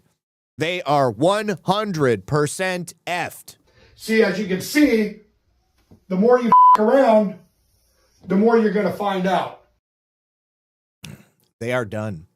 There is so much evidence. I mean, we did this. I went through the elements that would be needed to prosecute them under these laws when this happened. And this is so deep. This is so deep. Literally every single thing they did, which falls under the guidelines of these two statutes, have been detailed, and they are all screwed. So they are all indicted. As soon as we learn the names of the other people, we will, of course, report on it.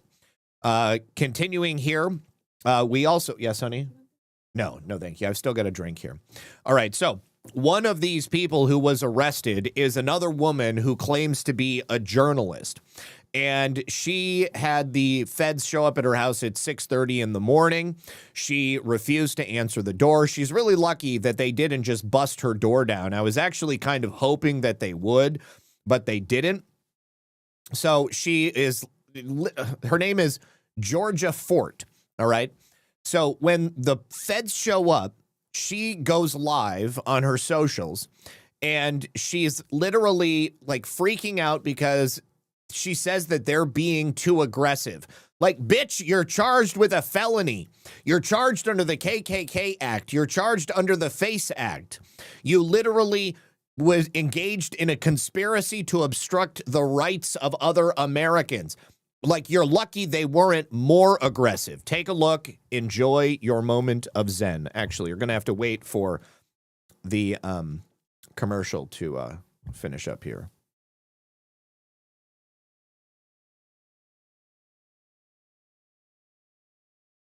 Thank you, Captain Brad Fry. So she's got a family member looking out the window because she's too afraid. She won't come down the stairs. And look. Okay.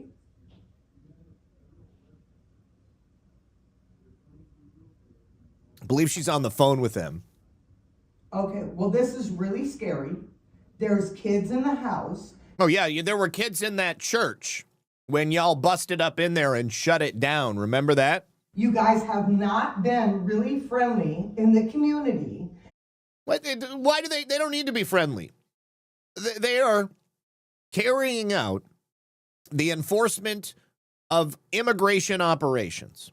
Okay, they don't need to be friendly. And frankly, there's a bunch of loudmouth bitches just like you that are standing in their faces, spitting at them, kicking their cars.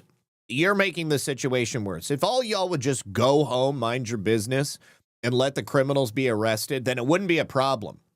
And if you hadn't made yourself a criminal, these cops, these feds wouldn't be at your house. And to me, this seems a little, can I finish, sir? No, get outside. You're lucky we didn't use the battering ram on your door. I bet, you know, I can only imagine they were too polite to do so because it's the bitter Minnesota winter.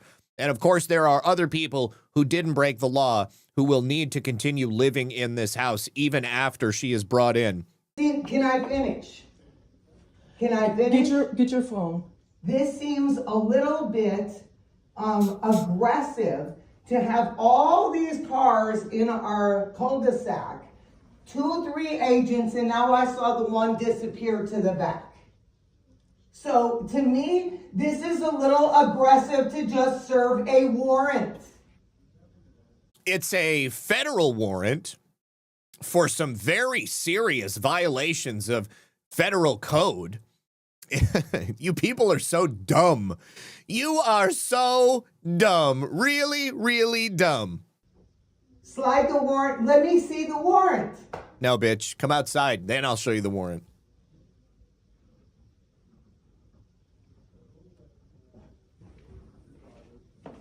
Okay. And that, to me, what I have been told, is not a judicial warrant that has me to have to open the door for you. Yeah. Well, guess what? You were told incorrectly. These people are so grossly misinformed. 100% misinformed. Now, let me take you to X because I have a couple of other videos of her inside the house. I just have to scroll through my bookmarks here. I had so many bookmarks that were opened up on my screen. It was causing some trouble, bogging everything down. Oh, shit, where'd they go? Okay, hold on. Who had this up? What the bookmark's gone. Georgia Fort. Let's see. Okay, this is, well, we won't look at her getting released. Here she is. That's her picture right there, but I want to show the video of her freaking out. Here she is. You guys, I wanted to alert the public that agents are at my door right now. They're saying that they were able to go before a grand jury sometime, I guess, in the last 24 hours, and that they have a warrant for my arrest. I've talked to my attorney, and I'm being advised to go with them, I guess, down to Whipple. And my children are here. They're impacted by this. This is all stemming from the fact that I filmed a protest as a member of the media. You actually filmed the commission of a federal crime which you participated in as part of the overt conspiracy. We are supposed to have our constitutional right of the freedom to film, to be a member of the press. I don't feel like I have my First Amendment right as a member of the press. Again, grossly misinformed as to what your rights are. You have no right to infringe on somebody else's constitutional rights. Now, if you had stayed outside of the church, you may have been okay, but you explicitly participated in the efforts to obstruct the constitutional rights of other people. That's the conspiracy to deprive rights, which you are now charged with. Because now federal agents are at my door arresting me for filming the church protest a few weeks ago. Again, I don't have a long time here, you guys, but I wanted you to know, for me, agents are at my door right now. My attorney has spoken with them. I did send a relative outside to talk to them. They're showing some type of documentation, apparently, that they got an indictment from a grand jury. I knew that I was on a defendant's list. I did not publish it because it was under seal. And so we've done everything that we can to try and abide by, you know, the advice of our attorneys. But right now, you guys, I wanted you to know I'm going to have to hop off here and surrender to agents as a member of the press. I filmed the church protest a few weeks ago, and now I'm being arrested for that. It's hard to understand how we have a constitution, constitutional rights, when you can just be arrested for being a member of the press. We've seen all these violations. All right, you guys, I gotta go. They're knocking. Yep, she's coming right now. Give me 1 second. Yeah. I love to see it. I love to see it. Okay, now, so these are the 4 people who were arrested today.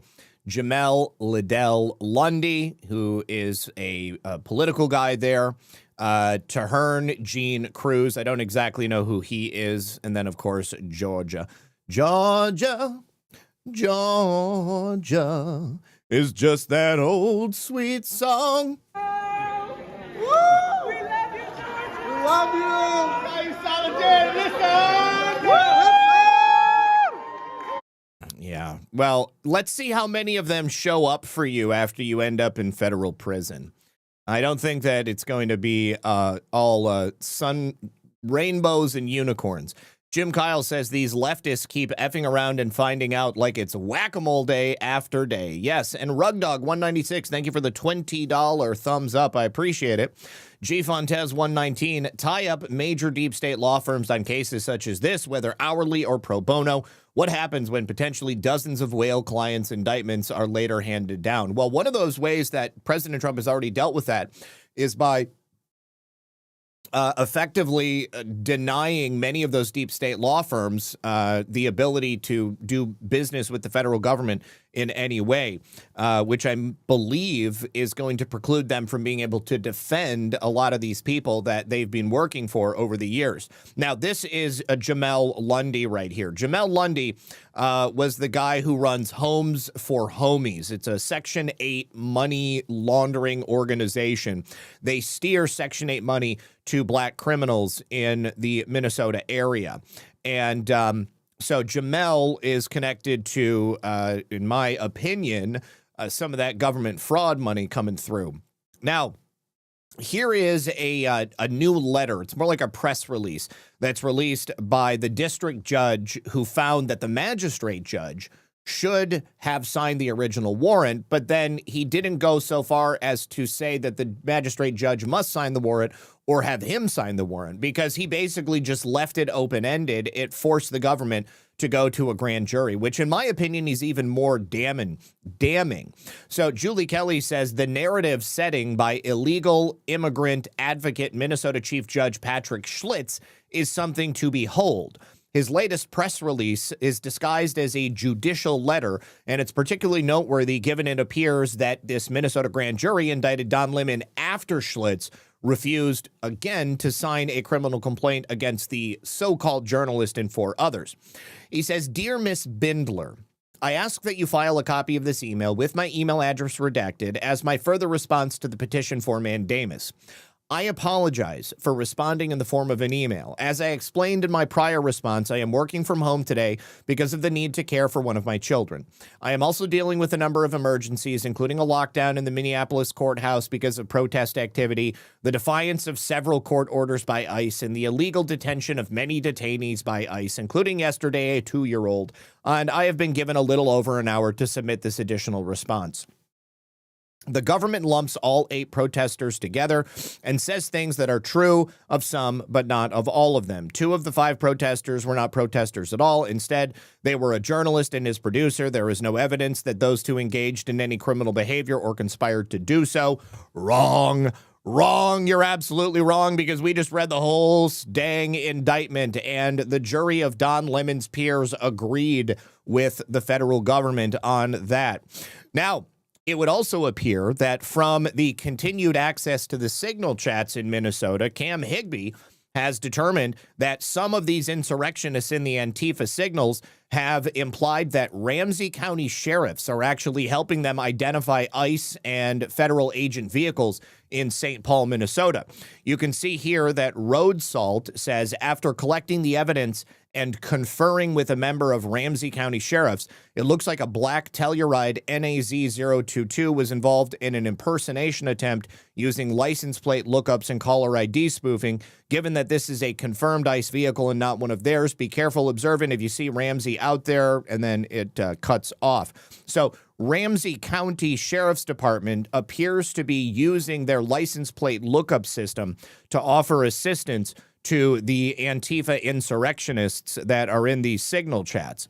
So that's pretty damning right there, and I hope the federal government is paying attention. I believe they are. Now, remember I told you that Peggy Flanagan is one of the admins of these signal chats, the dispatch chats. If it can be proven that that's her, and she was a part of that group, she can be found liable for the felony murder of Alex Preddy.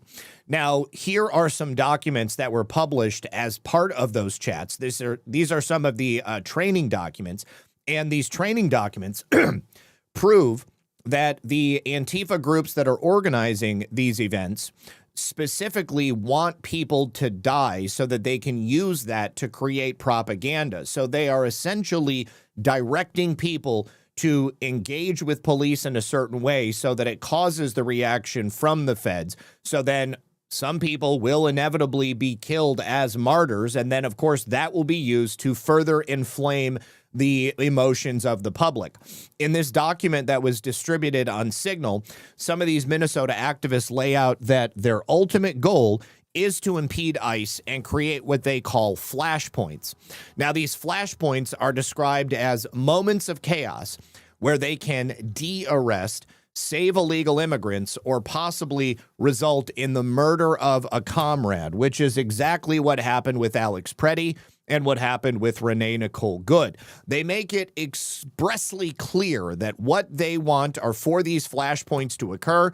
This message is specifically designed to be distributed to their dispatchers. And I remind you, Lieutenant Governor Peggy Flanagan was an admin on the dispatcher chat, and she was exposed for helping to run this operation. She also made public statements on her personal social media talking about her direct involvement and advising people in the Minneapolis area to get involved and support these insurrectionists.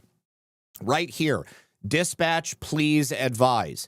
Dispatch, please advise. Tactics for fighting the federal occupation of Minnesota by ICE, a collective statement by Red-Winged Blackbird. Now, we don't know who that person is yet, but they say here, our goal when following ICE is to, number one, throw ICE off their course, waste their time, and force them to drive away.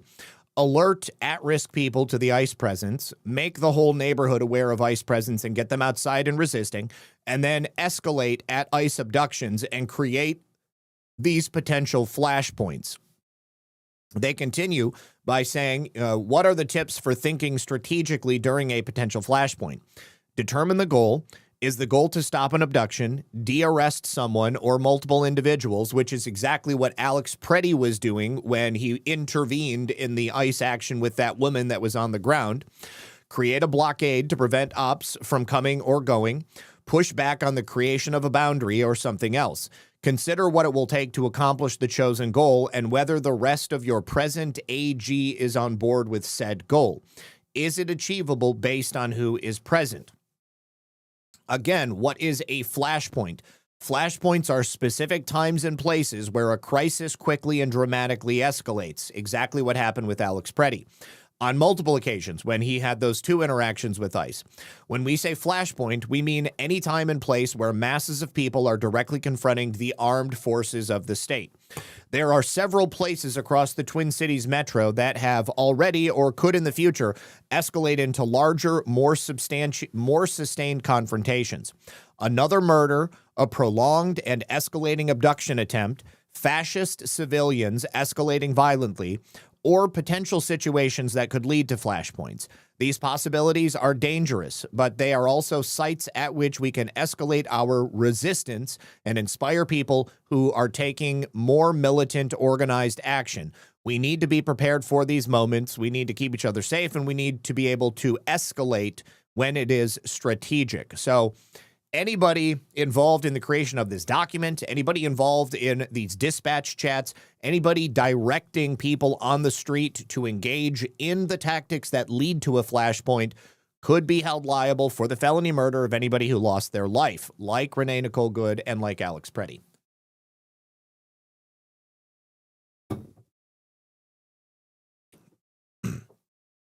Lemon has been released without bail.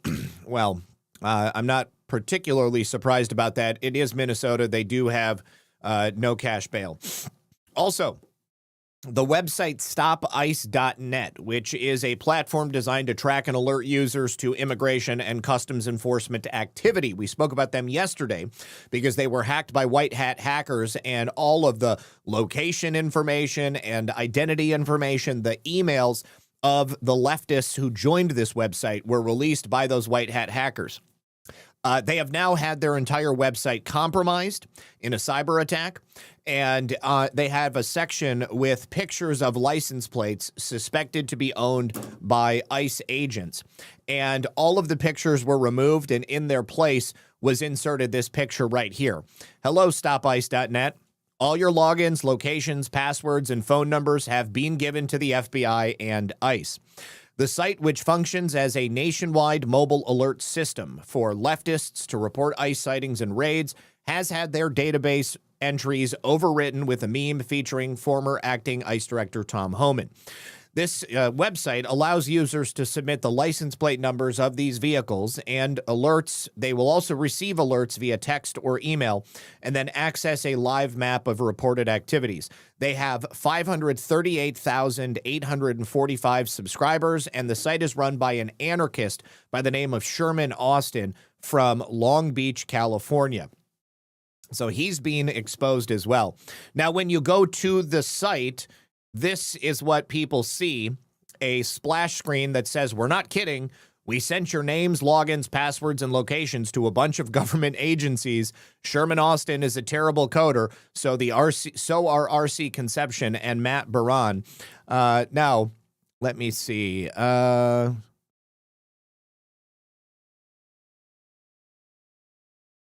God. And then they sent text messages to everybody who had signed up. It says, "Your information has been compromised and sent to the authorities. Sherman Austin is not to be trusted and is a terrible coder." And it looks like they sent it over and over and over again. Apparently, the website may be back to its normal function now. Let's go to stopice.net. All right. Yes, it has been restored. And you can see here, they've got a bunch of sightings. It also tells you how many people have looked at these particular sightings, confirmed and unconfirmed. So they'll have like an unconfirmed sighting, and then they'll have somebody go and look at it and then tell the site whether or not it's real or not. I would imagine they are probably going to be continuing to try to take this down.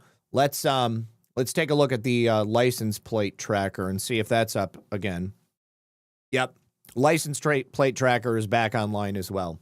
All right. So it probably will be shut down permanently, but most likely by the feds.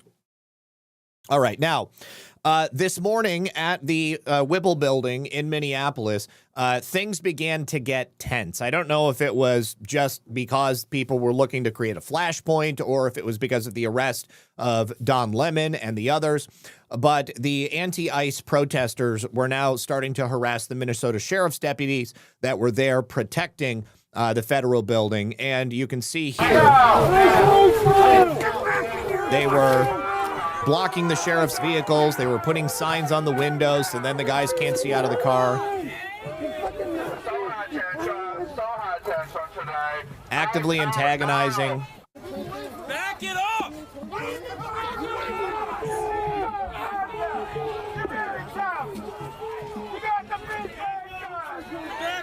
Here comes the crowd control.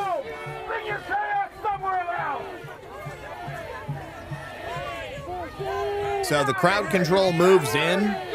They, of course, began to deploy the crowd dispersal methods. And as such, they began to arrest people. Now, the Minnesota National Guard was also there. And unsurprisingly, or maybe surprisingly, because, of course, a deal was struck with Tim Walz, they were supposed to be helping guard the federal building. They stood down and they allowed the protesters to come through.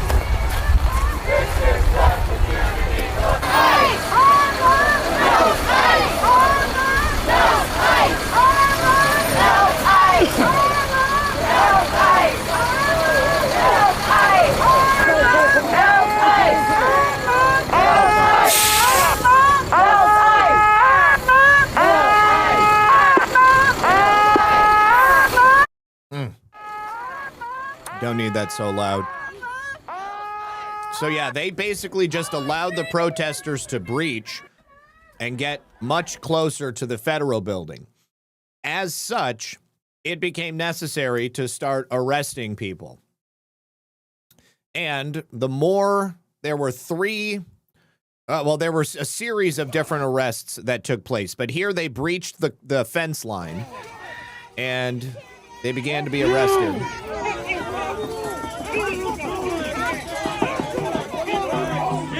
Get back!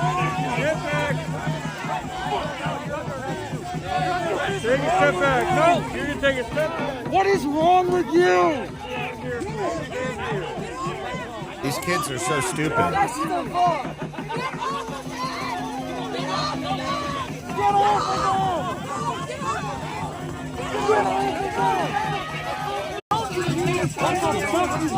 You need to kill yourself. Kill yourself. Oh, good Lord. The guard let them in. That's a court-martial. I would hope so, Surtur.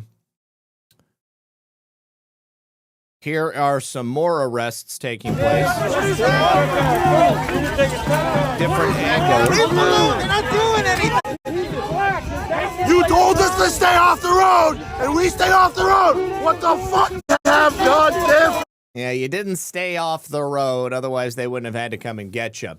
Now, Mickey Sherrill, the new governor of New Jersey, has just announced an ICE tracking portal that is being run by her state. Before we talk about that, I have just a quick message from our friends over here on Rumble. You guys, if you still haven't tried 1775 coffee, there is still an opportunity. Don't worry. In those starter kits, you're going to get their bold dark roast that hits nice and hard. Their smooth medium roast goes down a treat. And their Vitality Mushroom Coffee for clean energy and laser focus without the crash. All of it made from the highest quality beans you can get. Single origin, small batch, toxin, and mold-free. Plus, you're going to get their gold spoon clip, a very strong frother, and a black 1775 tumbler. It is $170 worth of coffee and gear, and it's all yours for just $99. This is for the people who have been watching 1775 blow up on Rumble and wonder if it's actually worth it. Spoiler, it truly is. So to find out for yourself, go to 1775coffee.com/studio and grab one of those starter kits before they're gone. Bold beans, clean fuel, and a morning routine that stands for something just like Rumble does. You can use that QR code on screen or the link you see in chat. Thank you so much. Appreciate you guys. All right, so Governor Mickey... See, as you can see, the more you around, the more you're going to find out. Governor Mickey Sherrill is not a good person. Not a good person at all. She has just been newly inaugurated, and the creation of this state-sanctioned surveillance tool, which will be tracking, monitoring, and harassing ICE agents, will be operating across the entire state. She has smeared federal officials as Trump's militia, and this ICE activity reporting portal is now rolling out this week. It's a state-funded website, and they encourage New Jersey residents to act as spotters for illegal aliens by filming federal agents and then uploading that footage to the government database. She appeared on The Daily Show this week, and she said that she is also working with Acting Attorney General Jennifer Davenport to ensure that New Jersey residents know their rights and to launch an online portal allowing the public to upload cell phone videos, etc. Excuse me, etc., etc. Now, also, Just one of the people that could potentially have been taken off the streets in a place like New Jersey is an illegal alien like this guy, Roberto Garcia de Leon. This was an illegal alien that was picked up by an elite team of ICE agents who served a warrant at a home that was housing this criminal illegal alien. He's also an alleged sex offender and a convicted human trafficker. This took place in Minnesota, though, where, of course, they have their hands full. Now, he is convicted of alien smuggling. He was also charged with sexual assault in Minnesota in 2025. Of course, they did nothing to hold on to him. He has illegally entered the United States at least 4 times, according to ICE. He was arrested on this warrant for criminal re-entry, which is yet another felony. Border Czar Tom Homan said yesterday that he wants to get back to targeted operations like this one in Minnesota, focusing on arresting criminal illegal aliens who are a threat to public safety. This is them going in and getting it.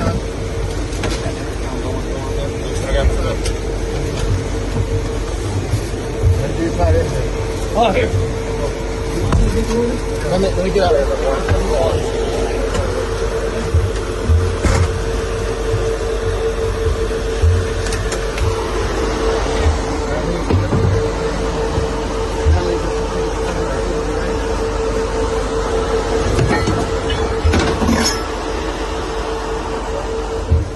Got their nutcracker.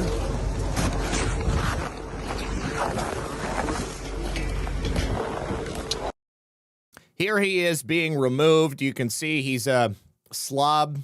Doesn't even have his pants zipped up. Oh, good Lord. Also, we have another illegal alien sex offender, once again in Minnesota. This guy is an online sexual predator arrested in St. Paul. He's a criminal illegal alien from Laos. His name is Chui Mua. He was arrested on January 24th. He's been convicted of using a computer for child sex abuse crimes. Here he is, and he will now be deported. Now, you probably remember that the Attorney General of Arizona, Chris Mays, recently called for citizens of Arizona to murder ICE agents, and she has refused to retract her statements. But stunningly, the governor of Arizona, Katie Hobbs, has now disavowed the statements made by her own Attorney General. She's trying to put some distance between her and the Attorney General after a TV interview where Chris Mays had explicitly stated that Arizona citizens can shoot and kill ICE agents under the Arizona Stand Your Ground law. Now, Mays is actually up for re-election in November after having taken part in the steal of 2022. She won by just 280 votes when she was running against now Representative of Arizona, Abe Hamada, and she suggested that it's totally cool for citizens of Arizona to shoot ICE agents. She said, you have these masked federal officials with very little identification, sometimes no identification, wearing plain clothes and masks. And we now have a stand your ground law that says that if you reasonably believe that your life is in danger and you're in your house or your car or on your property, that you can defend yourself with lethal force. You're not allowed to shoot peace officers, she added, but how do you know they're a peace officer? She then presented a possible legal defense for anyone who shoots an ICE agent.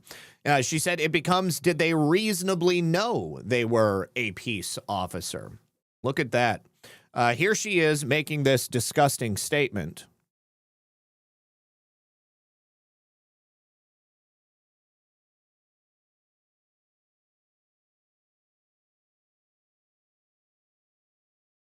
What do you have a message? If this time ever comes, do you have a message to protesters right now about how they should conduct themselves? Yeah, absolutely. Stay peaceful, stay restrained, you know, be respectful of each other and law enforcement.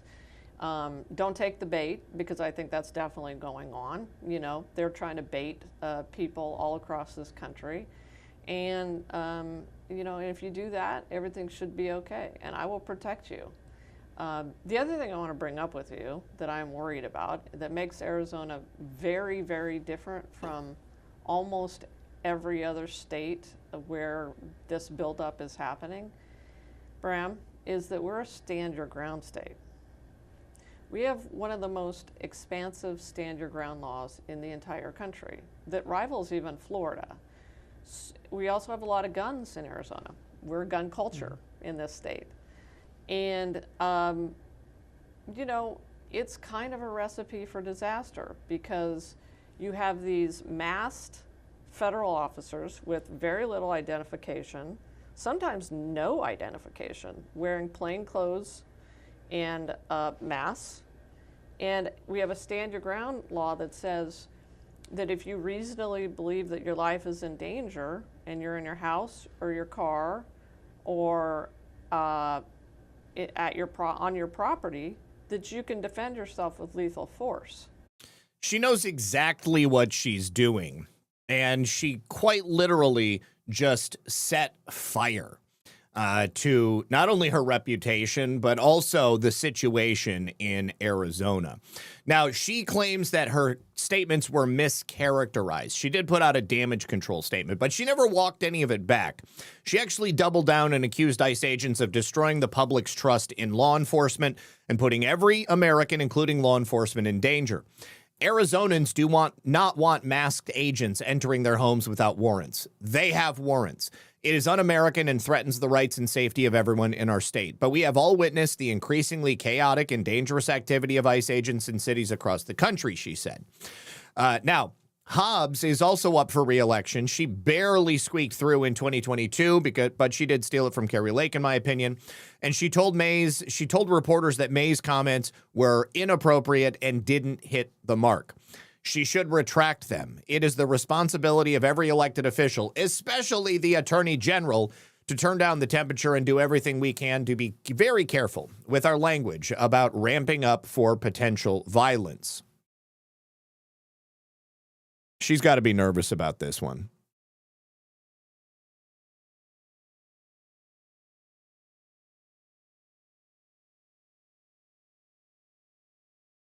As you know, the Attorney General made some comments that got a lot of attention. What do you think of what she said? Was it justified? I think her comments were inappropriate and she should retract them. Okay. What about them was inappropriate?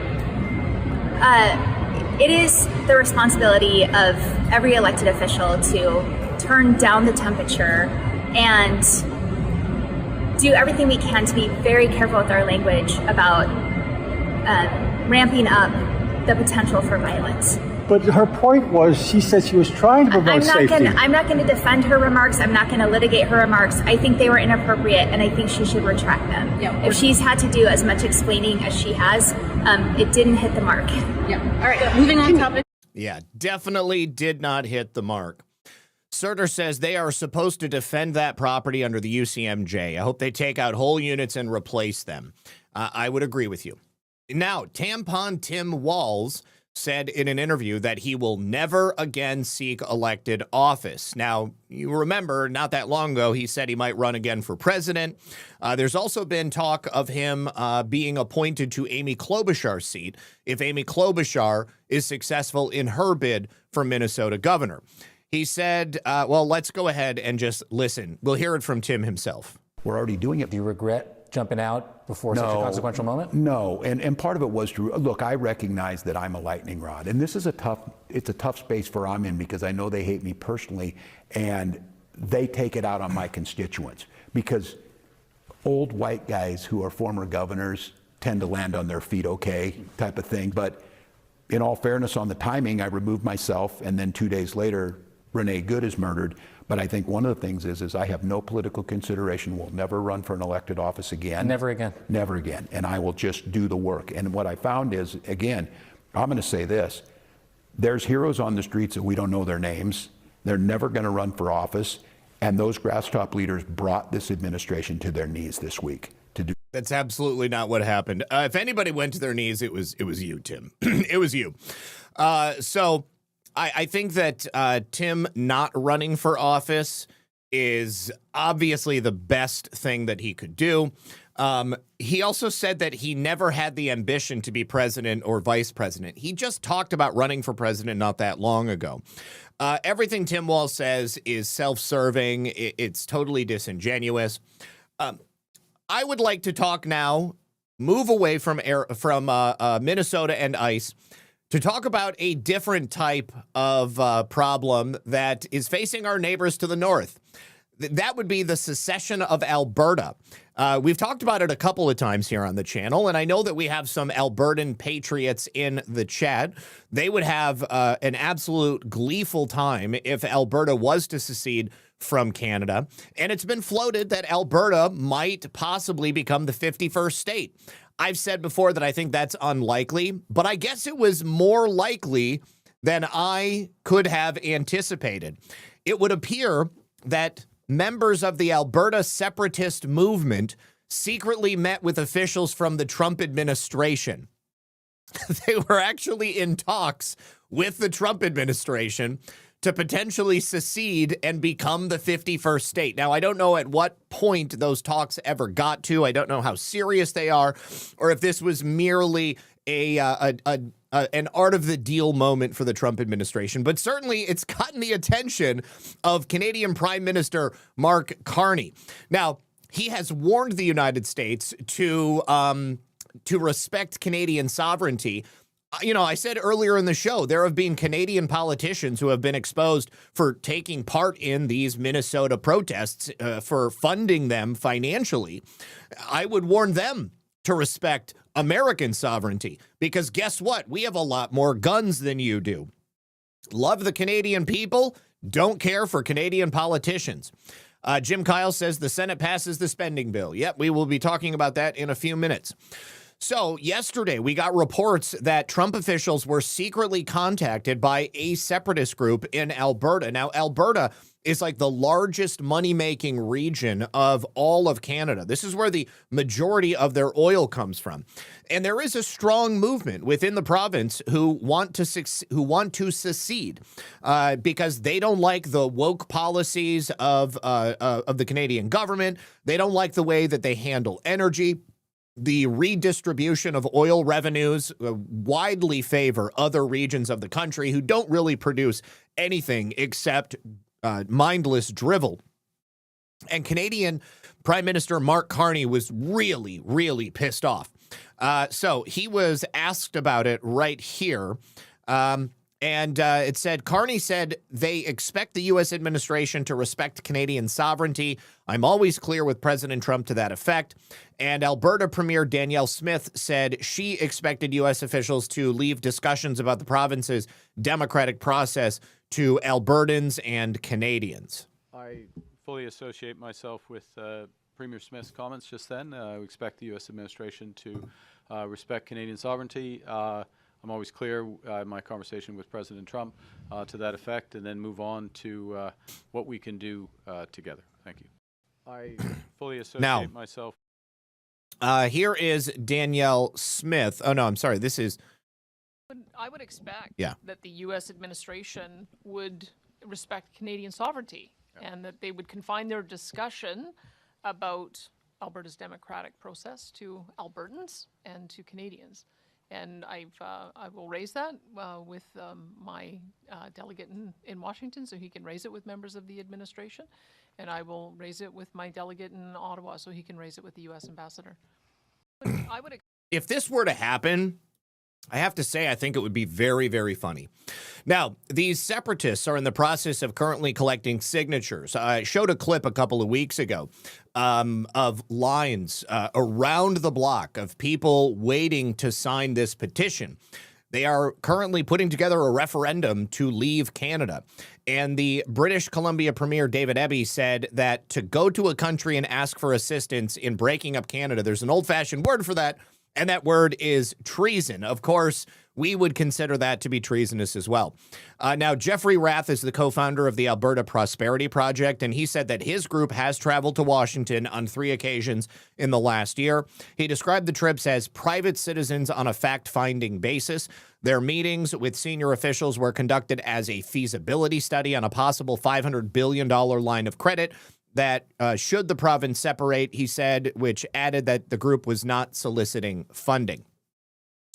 1%er 10 says, my mom was from Alberta in Minecraft. Let's go.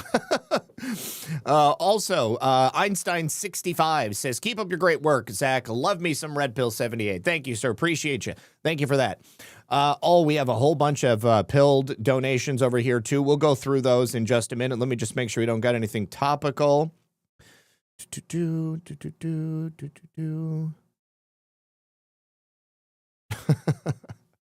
Some good ones over here. Okay, we'll read through those in a moment. All right, now, President Trump may have just responded to Mark Carney, reminding him of where his place is on the totem pole. He's just threatened Canada with additional tariffs. Now, he put this out yesterday on Truth Social. He's got plans to impose an additional 50% tariff on Canada on any and all aircraft that are sold into the United States of America, and to decertify all aircraft that are actually produced in Canada. He said, based on the fact that Canada has wrongfully, illegally, and steadfastly refused to certify the Gulfstream 500, 600, 700, and 800 jets, one of the greatest, most technologically advanced airplanes ever made, we are hereby decertifying the Bombardier Global Express and all aircraft made in Canada until such time as Gulfstream, a great American company, is fully certified, as it should have been done many years ago. If for any reason this situation is not immediately corrected, I am going to charge Canada a 50% tariff on any and all aircraft sold into the United States of America. Thank you for your attention to this matter. It definitely letting Mark Carney know who's holding all of the cards in the midst of all of this. Now, there is ongoing tensions between Canadian Prime Minister Mark Carney.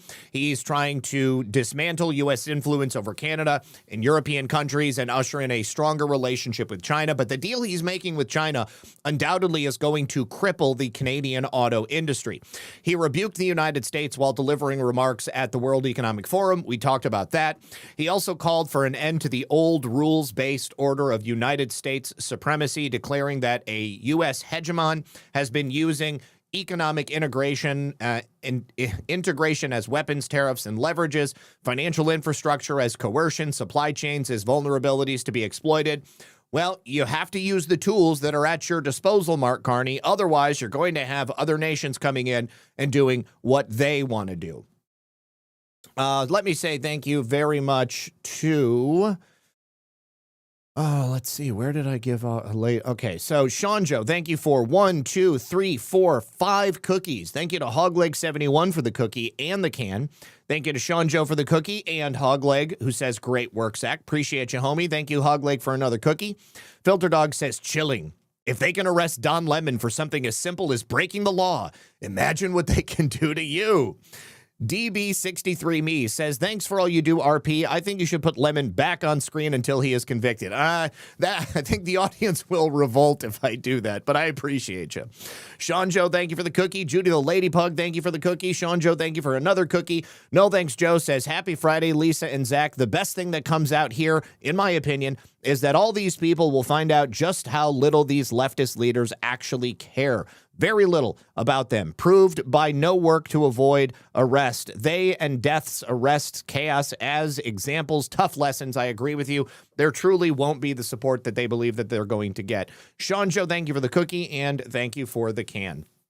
All right, now in a stunning move, President Trump has sued the IRS and the Treasury for $10 billion.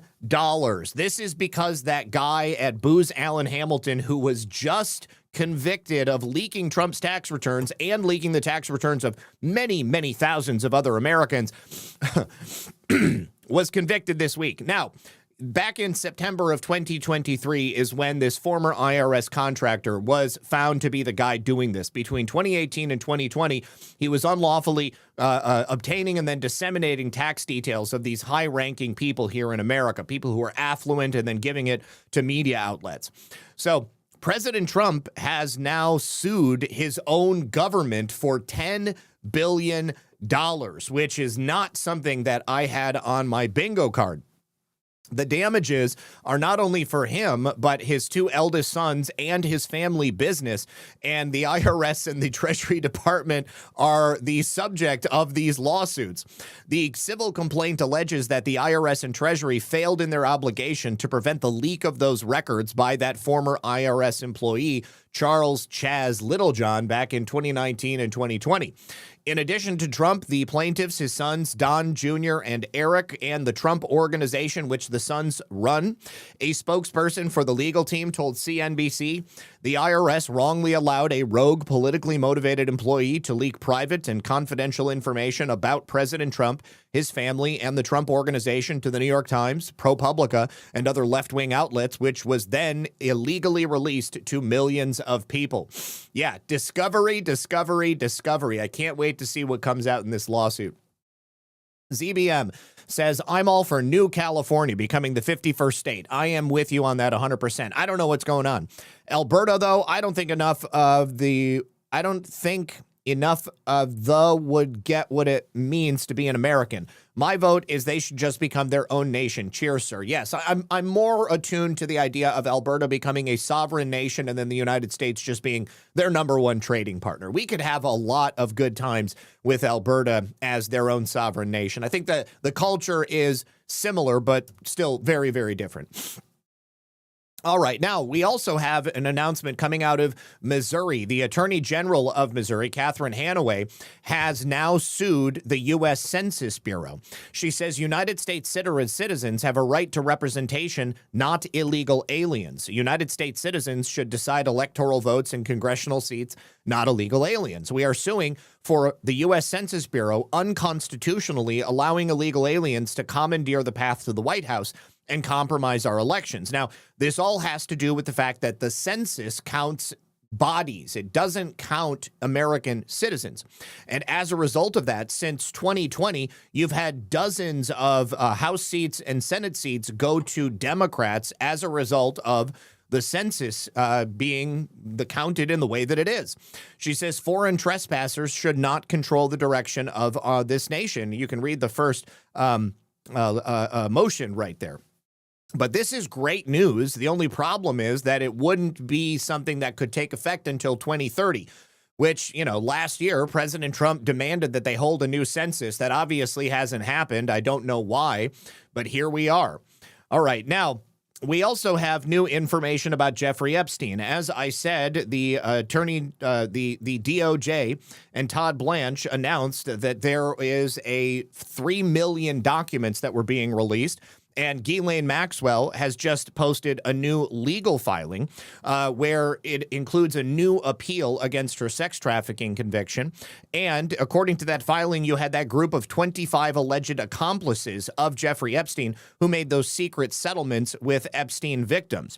New evidence reveals that there were 25 men with which the plaintiff's lawyers reached secret settlements that could equally be considered as co-conspirators. The filing also claims that 4 of the notorious financier's employees were not indicted, but were mentioned in a controversial non-prosecution agreement in the sex trafficking indictment Epstein faced before his life was taken in that jail, or he was removed from the situation, perhaps. So the claim is found in a lengthy habeas corpus petition filed on December 17th. And these 25 men and their secret settlements, we don't know exactly who they are. But we may be finding out rather soon because, of course, we have this latest release from the DOJ. And Todd Blanche's statements on this, I think, are worth hearing. Before we hear this final story, let me just bring you one more final message from our friends over here on Rumble. Parents, grandparents, it's time for some real talk. For a second, America is about to hit a huge milestone. We're coming up on America's 250th birthday, 250 years of freedom, grit, sacrifice, and the greatest experiment in self-governance the world has ever seen. This is the perfect moment to help your kids understand why this country matters. Not just fireworks and hot dogs, but the story behind it all. There's a free guide called The Kid's Guide to America's 250th Birthday.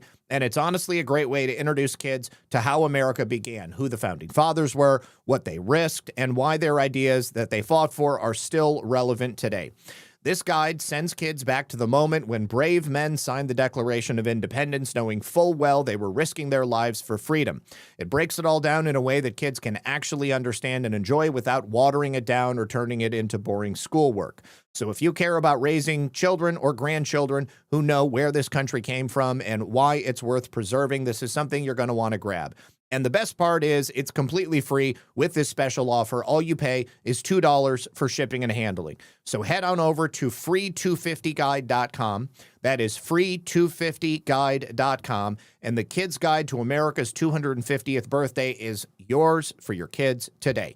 America's story matters. Make sure the next generation knows about it. You can use that QR code on screen or the link that you see in the chat. Thank you very much. And thank you to Keith O'Higgins. Good to see you again, man. He says, Zach, rethink your Canadian repatriation process moving forward. Sundays, those Canucks start celebrating Black History Month. So, yeah, I never said that I want Canada to be a member of the United States of America, only that I thought it was really funny that the Trump government was having secret talks with Alberta. All right. Now, also, again, Alberta is very different from the rest of Canada, but I still want to buy their oil.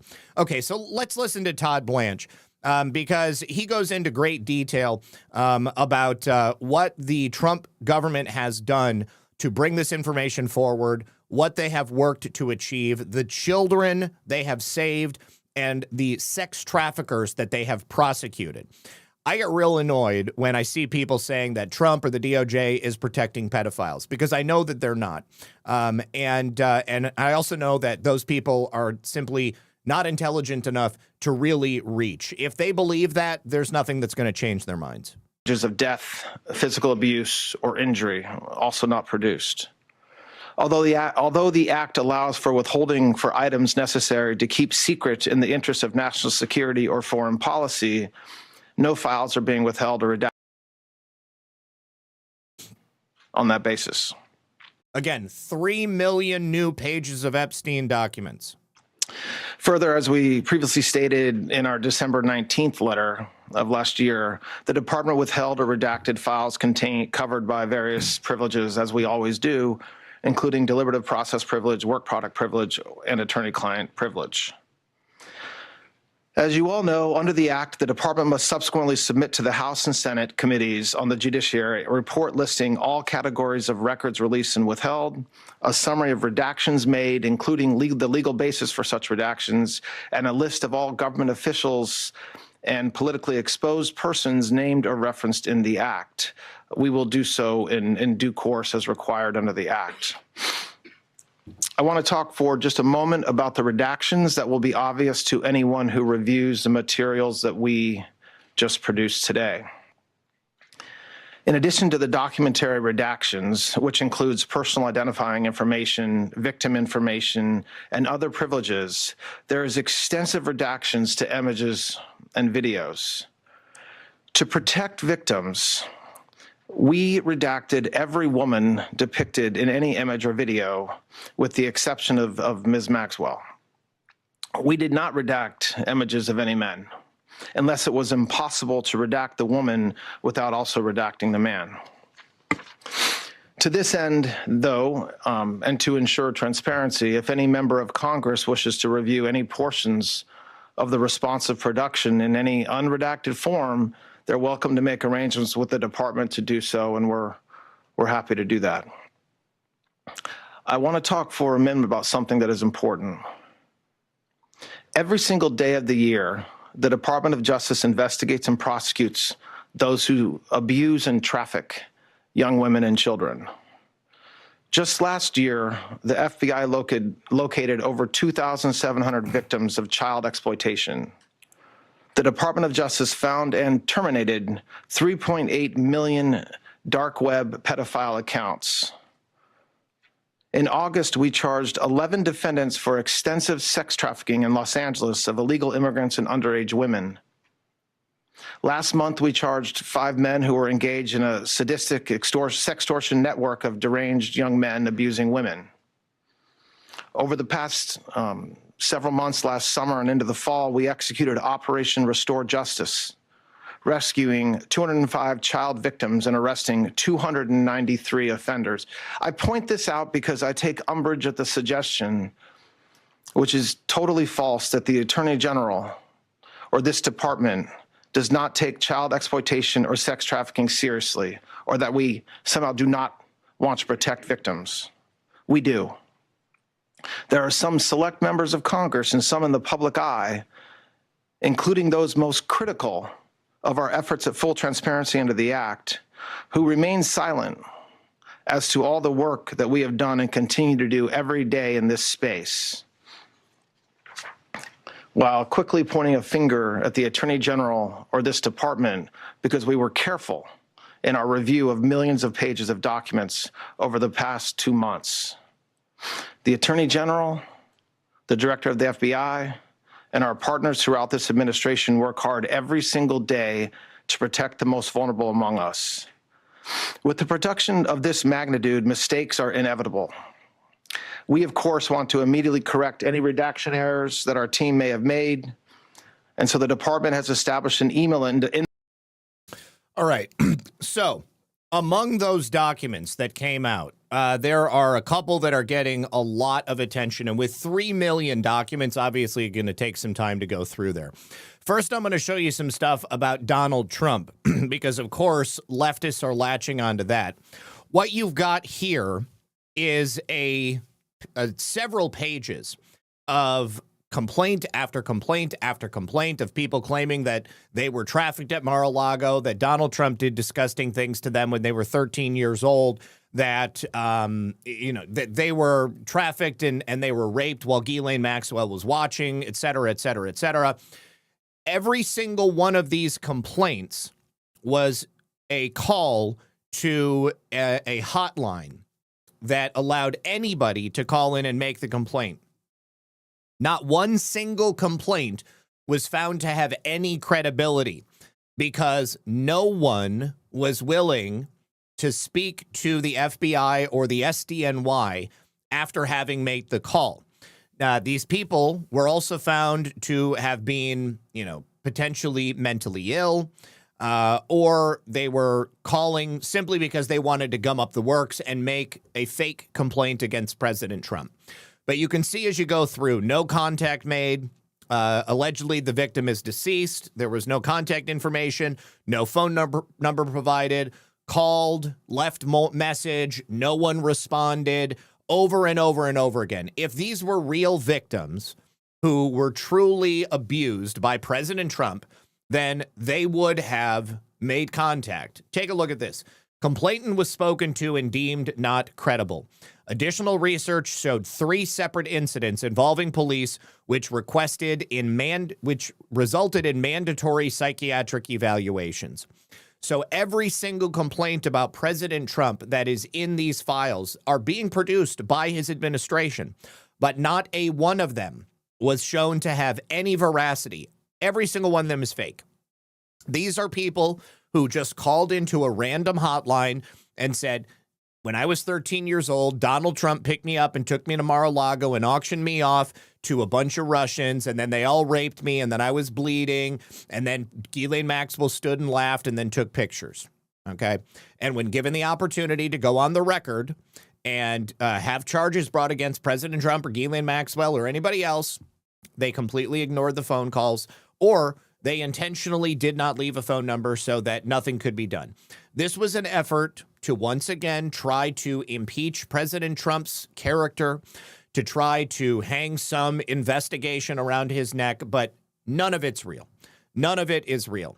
Now, another interesting document that came out is an email that Jeffrey Epstein sent himself, which appears to be copied text from an email that was between Jeffrey Epstein and Bill Gates. In this email, Jeffrey Epstein describes how he has a fight with Bill Gates, and he says that Bill Gates got STDs from Russian hookers, and he asked Jeffrey Epstein for antibiotics that he could then secretly give to Melinda Gates so that she would be cured of these STDs and he wouldn't be found out. Now, this was in 2013. It was obviously several years before Melinda Gates left Bill Gates. So I don't know if this ever actually happened, but I don't really see any reason for Jeffrey Epstein to put together this fake email and then send it to himself. Dear Bill, I cannot believe that you have chosen to disregard our friendship developed over the last 6 years. I am aware that accidents happen. It is how each of us has chosen to deal with this unfortunate event that has left me dismayed beyond comprehension. You have decided to discharge me from my job, had Larry, your PR person, tell me that I engaged in morally inappropriate behavior, asked me to be the major actor in a cover-up so that you can maintain the reputation you have worked so hard to achieve, asked me to recommit a confidentiality agreement and have categorically told me that we cannot have any direct ongoing business relationship, in total disregard for its impact of the public perception of my reputation. Now, this is not long after Jeffrey Epstein was officially a registered sex offender. I will have to diligently avoid the truth, tell people that Bill will not invest with me, and craft an answer that suits your needs. But you did agree to send a letter of recommendation should a future employer ask for one. You have told me that Melinda insists on me not communicating with you unless Larry is copied or present. Though you have consistently maintained that I could not have done a better job and that I was underpaid compared to my contribution, you then, beyond all sense of fairness and frankly decency, said that as generous compensation for keeping the Gates reputation intact, you would let me keep what we agreed I had already been owed, the investment pieces, and give me 2 years severance. Similar to Christine Turner, another casualty. If the shoe was on the other foot, I would have said, Boris, this is not your fault. I confessed to Melinda. You didn't. It was a moment of weakness, and I will do anything within my power to make it right for you. I have more money than anyone needs, and I assure you I will structure something so that you will not be penalized for my error, that error being Bill Gates screwing Russian prostitutes and getting STDs. Lucky for me, I have enough money to provide to you, though it will not heal the injury. It will make you secure in your future. In addition, I will bend over backwards to make sure your next career is rewarding and on the upswing. I appreciate the fact that this drastically alters your plans, and I'm very aware of the career path you gave up to join the foundation. I am very sorry, but as I believe time heals all wounds, this will eventually pass. In that regard, I suggest you buy the house that you so had your heart set on. And in addition to 5 years of severance, we'll buy you out of the investment contract we had agreed upon, 30 to 40% of a $100 million partnership. For $30 million in today's dollars, terms and conditions to be agreed. That's what I would have done had I been in your shoes. What I did receive, however, was an unfriendly, strongly worded email telling me how employable I am and I should not look to you for any significant financial help in the future. To add insult to injury, you then implore me to please delete the emails regarding your STD, your request that I provide you antibiotics that you can surreptitiously give to Melinda, and the description of your penis. You also made it clear to me that I am not to refer to blank, that may be a victim, as that is another topic that must remain between the two of us. It must be a victim. In return for all of these requests, which I would have done without a second thought, I am not to attend meetings with Melinda. I should continue to provide you the same level of service and dedication I have done so diligently until you are ready to discard me and our friendship. And he has another one here. I have decided to resign my position effective immediately with BG3 and the Bill and Melinda Gates Foundation. I have not come to this decision quickly or without a great deal of thought. During the past few weeks, I have been caught in a severe marital dispute between Melinda and Bill. I have the greatest respect for my friend of 7 years, and I wish them both well.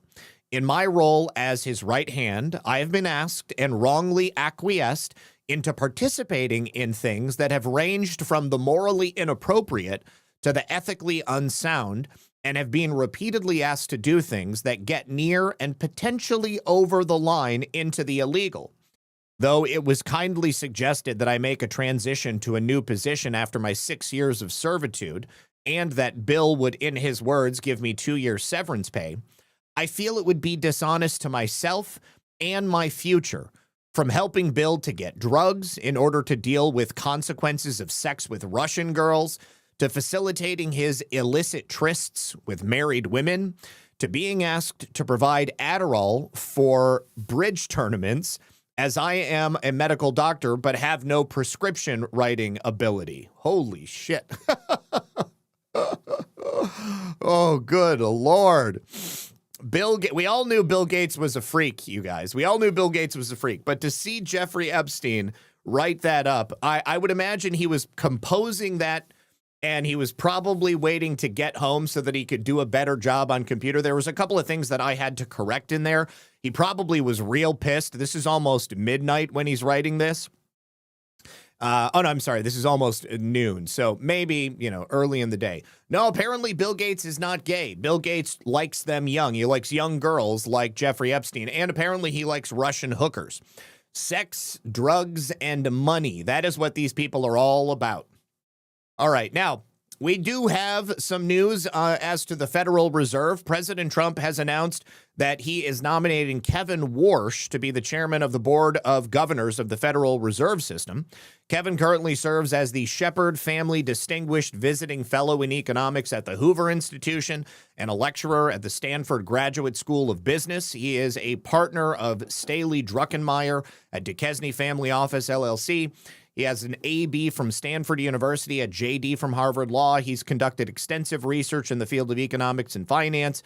He was also issued an independent report to the Bank of England proposing reforms in the conduct of monetary policy in the United Kingdom. He's also a big Bitcoin proponent. Parliament adopted the report's recommendations. Kevin became the youngest Fed governor ever at 35, served as a member of the Board of Reserve Governors from 2006 to 2011 as the Federal Reserve's representative to the G20, and as the board's emissary to the emerging and advanced economies in Asia. In addition, he was administrative governor, managing and overseeing the board's operations, personnel, and financial performance. Prior to his appointment to the board from 2002 to 2006, Kevin served as special assistant to the president for economic policy and executive secretary of the White House National Economic Council. He was also a member of the Mergers and Acquisitions Department at Morgan Stanley in New York, vice president and executive director. I have known Kevin for a long period of time and have no doubt that he will go down as one of the great Fed chairmen, maybe the best. On top of everything else, he is central casting, and he will never let you down. Congratulations, Kevin. Kevin also directly wants to be in line with President Trump's policies, including dramatically lowering the interest rates. And like I said, he is a Bitcoin proponent. There are some things that I think are concerning about Kevin, but we don't have time to go over them today. We will probably do that on Monday, or maybe we'll talk about it tonight on Only Lands. So I invite you to join me tonight at 10:30 on Badlands Media. Or if you don't feel that that is for you, then you can just be back here Monday at 5 p.m. for another episode of Red Pill News Live. So final thank yous over here on Pilled. Sean Joe, thank you for the cookie and the can. And Trump Red Pill 1 says, yeah, Zach, thank you for the 107 gold pills. I do appreciate it. So regardless, A Power Row says, frustrating, a lot of black pilled patriots. It's true. There are. But those people will learn in time that there's no reason to be black pilled, because President Trump is truly unraveling the deep state, making America great again, and setting us on a path for the golden age. So all things in their due time. People come to realizations of truth at their own pace. And you can't be responsible for anybody else's opinions. That's just one of those things about America. So if you're having a good time, like I'm having a good time, continue to enjoy it.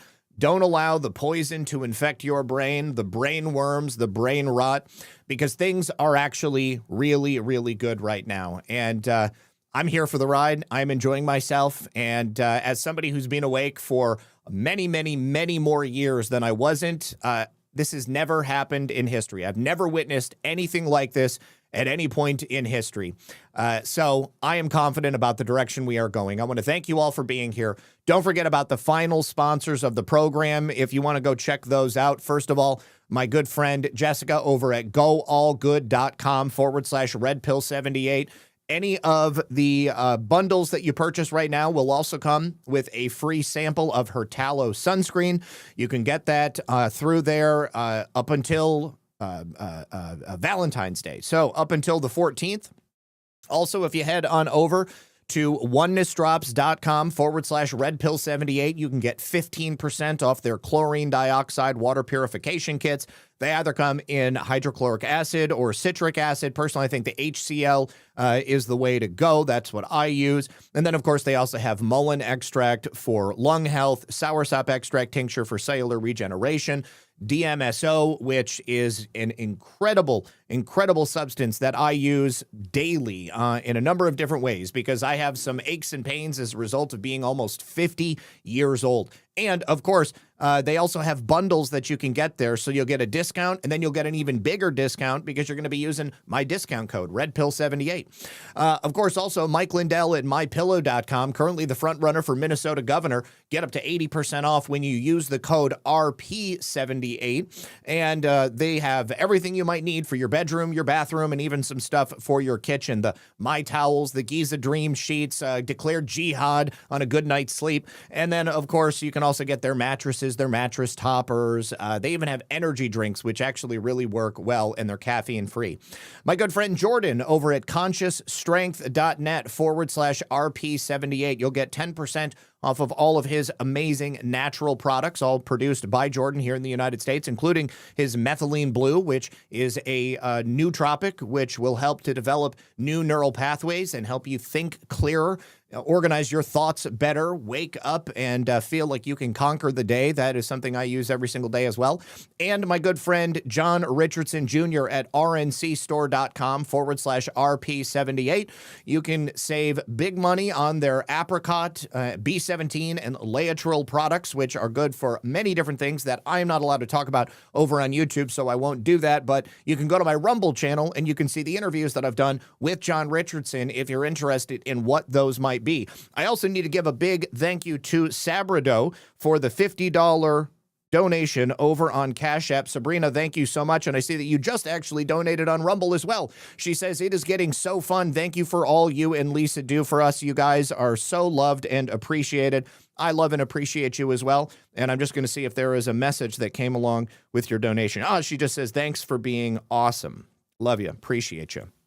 All right, you guys, and I think that Mike over at Space Shot, oh no, he's asking me a question. Okay, either way, I will set you guys up with a raid. Good luck, God bless, and I will see you on the next one.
Oh, yeah, guys, don't forget to hit that like button. I would so appreciate it. I almost forgot to pass out the gold pills over on Pilled. This is one of the consequences of having my audience spread out into so many different places. But I just passed out the gold pills, so don't go anywhere. You're going to get some. And I am also setting up a raid.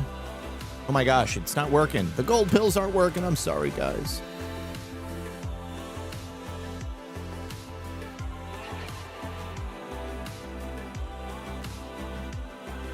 But I am going to send you over to Ash and CanCon. You can tell them we were talking about voting.